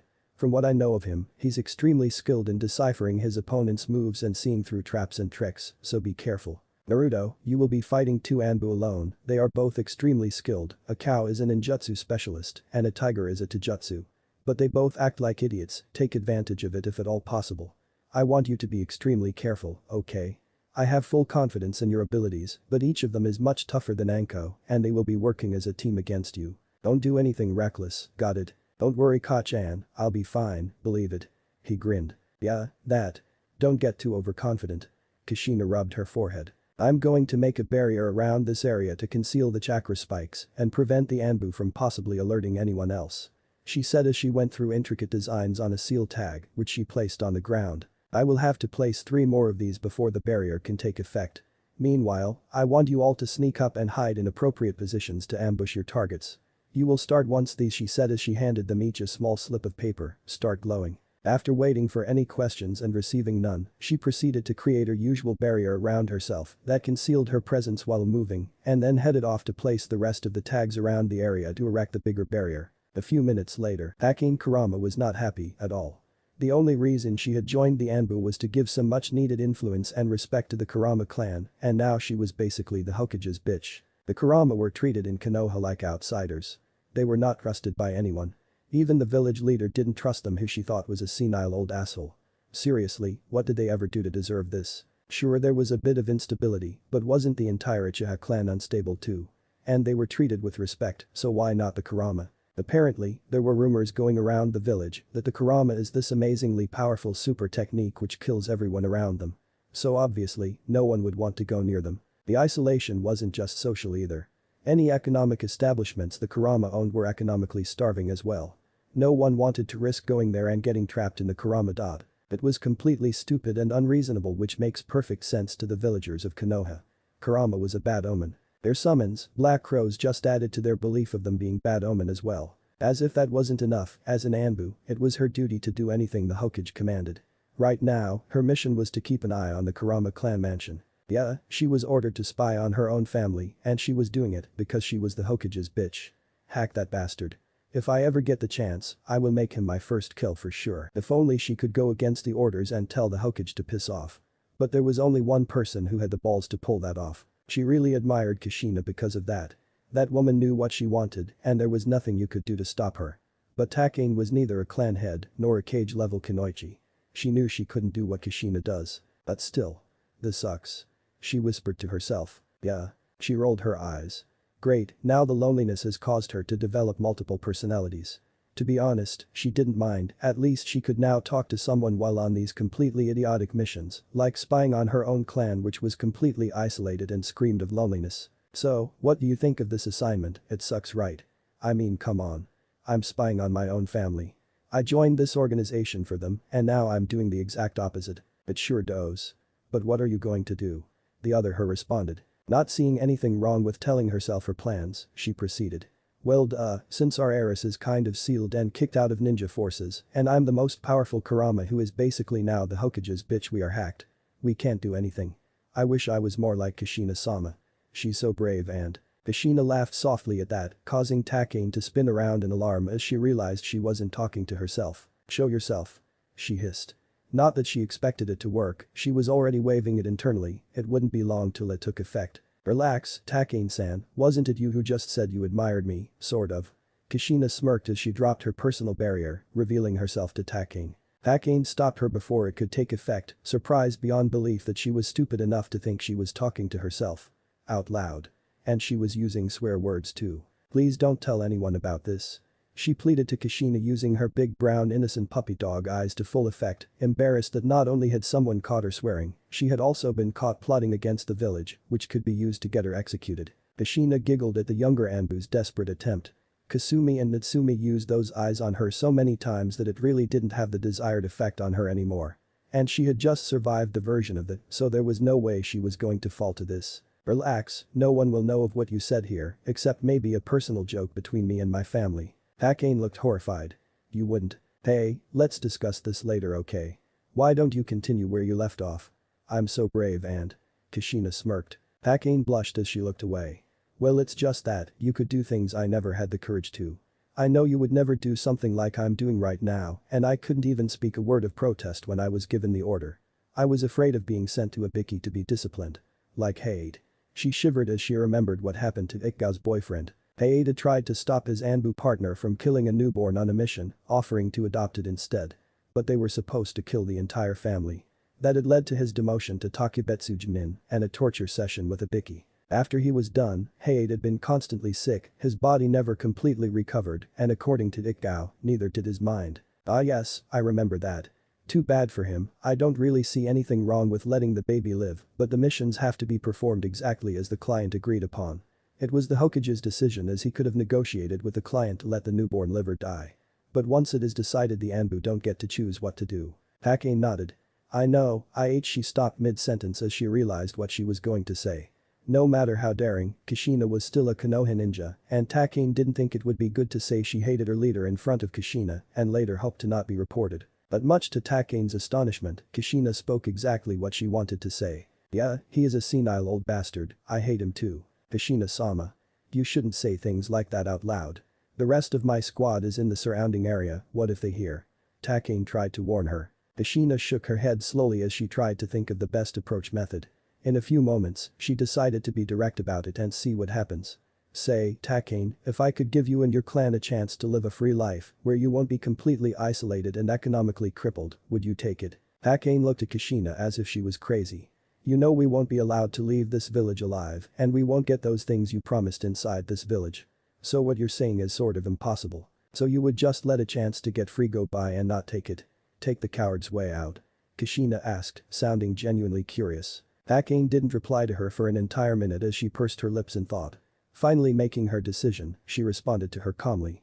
Kushina-sama, please tell me what you plan to do. I give you my word it won't get out, no matter what. If there is a chance me and my clan can safely get out of here, I will help you convince them. If we don't think it will be possible, we won't interfere with you and leave us unharmed. Kushina grinned at her response. She would have almost regretted it if she had to kill this girl. But still, if they refused they were going to die, she wouldn't risk getting the entire village on her ass just because she left a loose end. There was no need to tell that to Takane though. After a few minutes of explaining, during which Takane got shocked several times, the brunette slowly processed all the information in her mind. Kushina-sama. I can't believe it, we might actually have a chance. She exclaimed happily. It was unbelievable for her. To think there would be two villages helping them in their escape, however indirectly, as well as so much firepower. If what Kushina said was true, then the Kurama clan actually stood a chance at freedom, a pretty good one. Don't worry about it. I hope you don't mind the rest of your squad's death though. Kushina responded sounding serious. If the girl didn't understand, she would have to accept the fact that some people were going to die for them to get out of here, maybe more than some. Eh? Not really, I don't know any of them much personally, so I don't really care. I will cover their deaths up as much as I can till the Chunin exams. With everyone being busy in the preparations for that event, it is less likely someone will notice. There are very few who can detect and get out of me. Kushina smiled at her proud tone. Even though Takane was a ninja, she was so poor at deception that you could see right through her eyes what she was feeling. Unless she had you, of course. But that didn't do anything to dull her skills. With Takane and Kurama on their side, they could now cover up their weakest skill set. She idly wondered why Naruto hadn't helped his sister out with it yet. Since Hitomi made the Sharingan to improve her fire affinity, she must have had some skill in those areas which she probably taught Naruto. Well, it doesn't matter now, I'm sure he had his reasons. Or he just forgot. I won't be surprised, but maybe it's good for him to forget a few things. She shuddered like the pedophile's memories. After sneaking up on the Baku mask Anbu, Kasumi stayed hidden, waiting for her seal to go off so that she can try and finish the Anbu as soon as possible. Meanwhile, the Baku mask Anbu sat there in a kneeling position, doing his job by paying complete attention to the Kurama household and observing their activities. He briefly wondered why the Hokage had asked him to spy on the Kurama clan house, but pushed that thought aside before he could dwell on it properly. Anbu followed the Hokage's orders down to the last line and then never questioned it, even if it was to kill your best friend. His father had taught him well. The Baku mask he now wore was handed down to him by his own father, who used to work under Nidaime Hokage's direct command. He felt a foreboding feeling rise from the pit of his stomach. This was awfully similar to what his father told him happened with the Uchiha. Upon Madara's betrayal, the Nidaime had become suspicious of the Uchiha and assigned his best Anbu Tora, Baku and Ushi, to keep an eye on them. Years later, most Uchiha are now dead. Now that he was spying on the Kurama, will their fate be the same as the last clan that was under surveillance? He couldn't help but grimace at the thought. The clan didn't seem to have that many fighters, the only one beyond Jonin level was Takane, who was way too innocent to be of any real danger. At first he didn't think she even belonged in a ninja occupation. Of course his opinion had changed when she knocked him out without moving a finger. Ever since that, Baku had stopped thinking of it as an inconsiderable nuisance like before. That shit was dangerous. He hadn't even noticed when she caught him in an illusion, and the whole thing was not the least bit different from the real world. Inside the illusion, he had fought and effortlessly defeated Takane. Just as he was basking in the glory of his victory though, Takane dispelled the illusion and revealed him to be bound head to toe with a kunai at his throat. Turns out that he hadn't moved the least bit during the fight, except if you count being dragged off and tied down. It was completely humiliating for a veteran Anbu like him to be defeated so easily. But it taught him a good lesson. Don't piss off women. Especially those that look extra sweet and innocent, they are the real bitches. Asumi briefly considered her options as she saw the seal glow. This was the first high-level ninja she was going to face, and there was no one around to help her out if she got into a tight situation, so she had to be careful. Besides, she had to go as Naruto's backup too, as his task was harder than hers. Unknown to her, Baku had noticed the slight glow behind his back in the reflection of a droplet of water on a leaf in front of him. He was known for his observation capabilities for a reason. Soon enough there was a red flash behind Baku and a kunai was driven right through his back. The Baku then dissolved into mud. Asumi had been caught only a little off guard, she hadn't expected the Anbu to go down just like that, but she had been hoping for it. There weren't too many squads of Anbu in the entire village, so only the best were able to get into the elite organization. Baku had been expecting an attack, so he had decided to play it safe and replaced himself with a mud clone. Right now he was thanking the heavens he had. Thanks Takane, if not for you I would have grown too confident in my skills and probably be dead by now. I was not expecting someone like that to come and attack me out of nowhere. And with that technique. You've gotta be kidding me. Asumi watched as the Anbu appeared a few feet in front of her. Genin Uzumaki Kasumi, what is the meaning of this? Baku demanded. He couldn't in his right mind kill someone who had finally mastered the Hiraishin no Jutsu after the 4th Hokage. And if what he had seen right now was true, then she had mastered it beyond what even the Yondaime could ever hope for. Asumi didn't bother to respond, what was the point in wasting time talking with a soon-to-be-dead guy anyway? She rushed at her opponent at what could be considered high Jonin level speeds, swinging her kunai towards the older ninja in a horizontal arc, which he parried with his katana. I see. I will have to subdue you then, Genin. Baku declared. Asumi almost felt like rolling her eyes at how he seemed to be scolding her for not following orders, considering she was trying to kill him. Without wasting any further time, she flashed right behind him and attempted to stab him again, which was once again parried, much to her frustration. So you use water to teleport, huh? Asumi pursed her lips but didn't respond. The Anbu had correctly figured out how her technique worked, it was an impressive display of observation skills indeed. If I stretch this fight out, I'm not gonna win against this guy. Good thing he's alone, if he had anyone else to fight while he observed, I'd be in real trouble. She used her godlike control over water to materialize it wherever she needed to teleport to, then she shaped that water into proper seals needed to perform the Hiraishin no Jutsu, which gave her a link to teleport herself to. While it was much harder to make seals out of water instead of ink and in midair, she had been able to do it with enough patience and practice, combined with her naturally high affinity. Page Bunshin. Creating 10 clones, Kasumi re-engaged the Anbu in hand-to-hand combat, but this time all her clones joined in as well. The Anbu tried to hit them, but they would just flash away before his hit could land, followed by another flash at his blind spots where he got hit again and again. Damn it.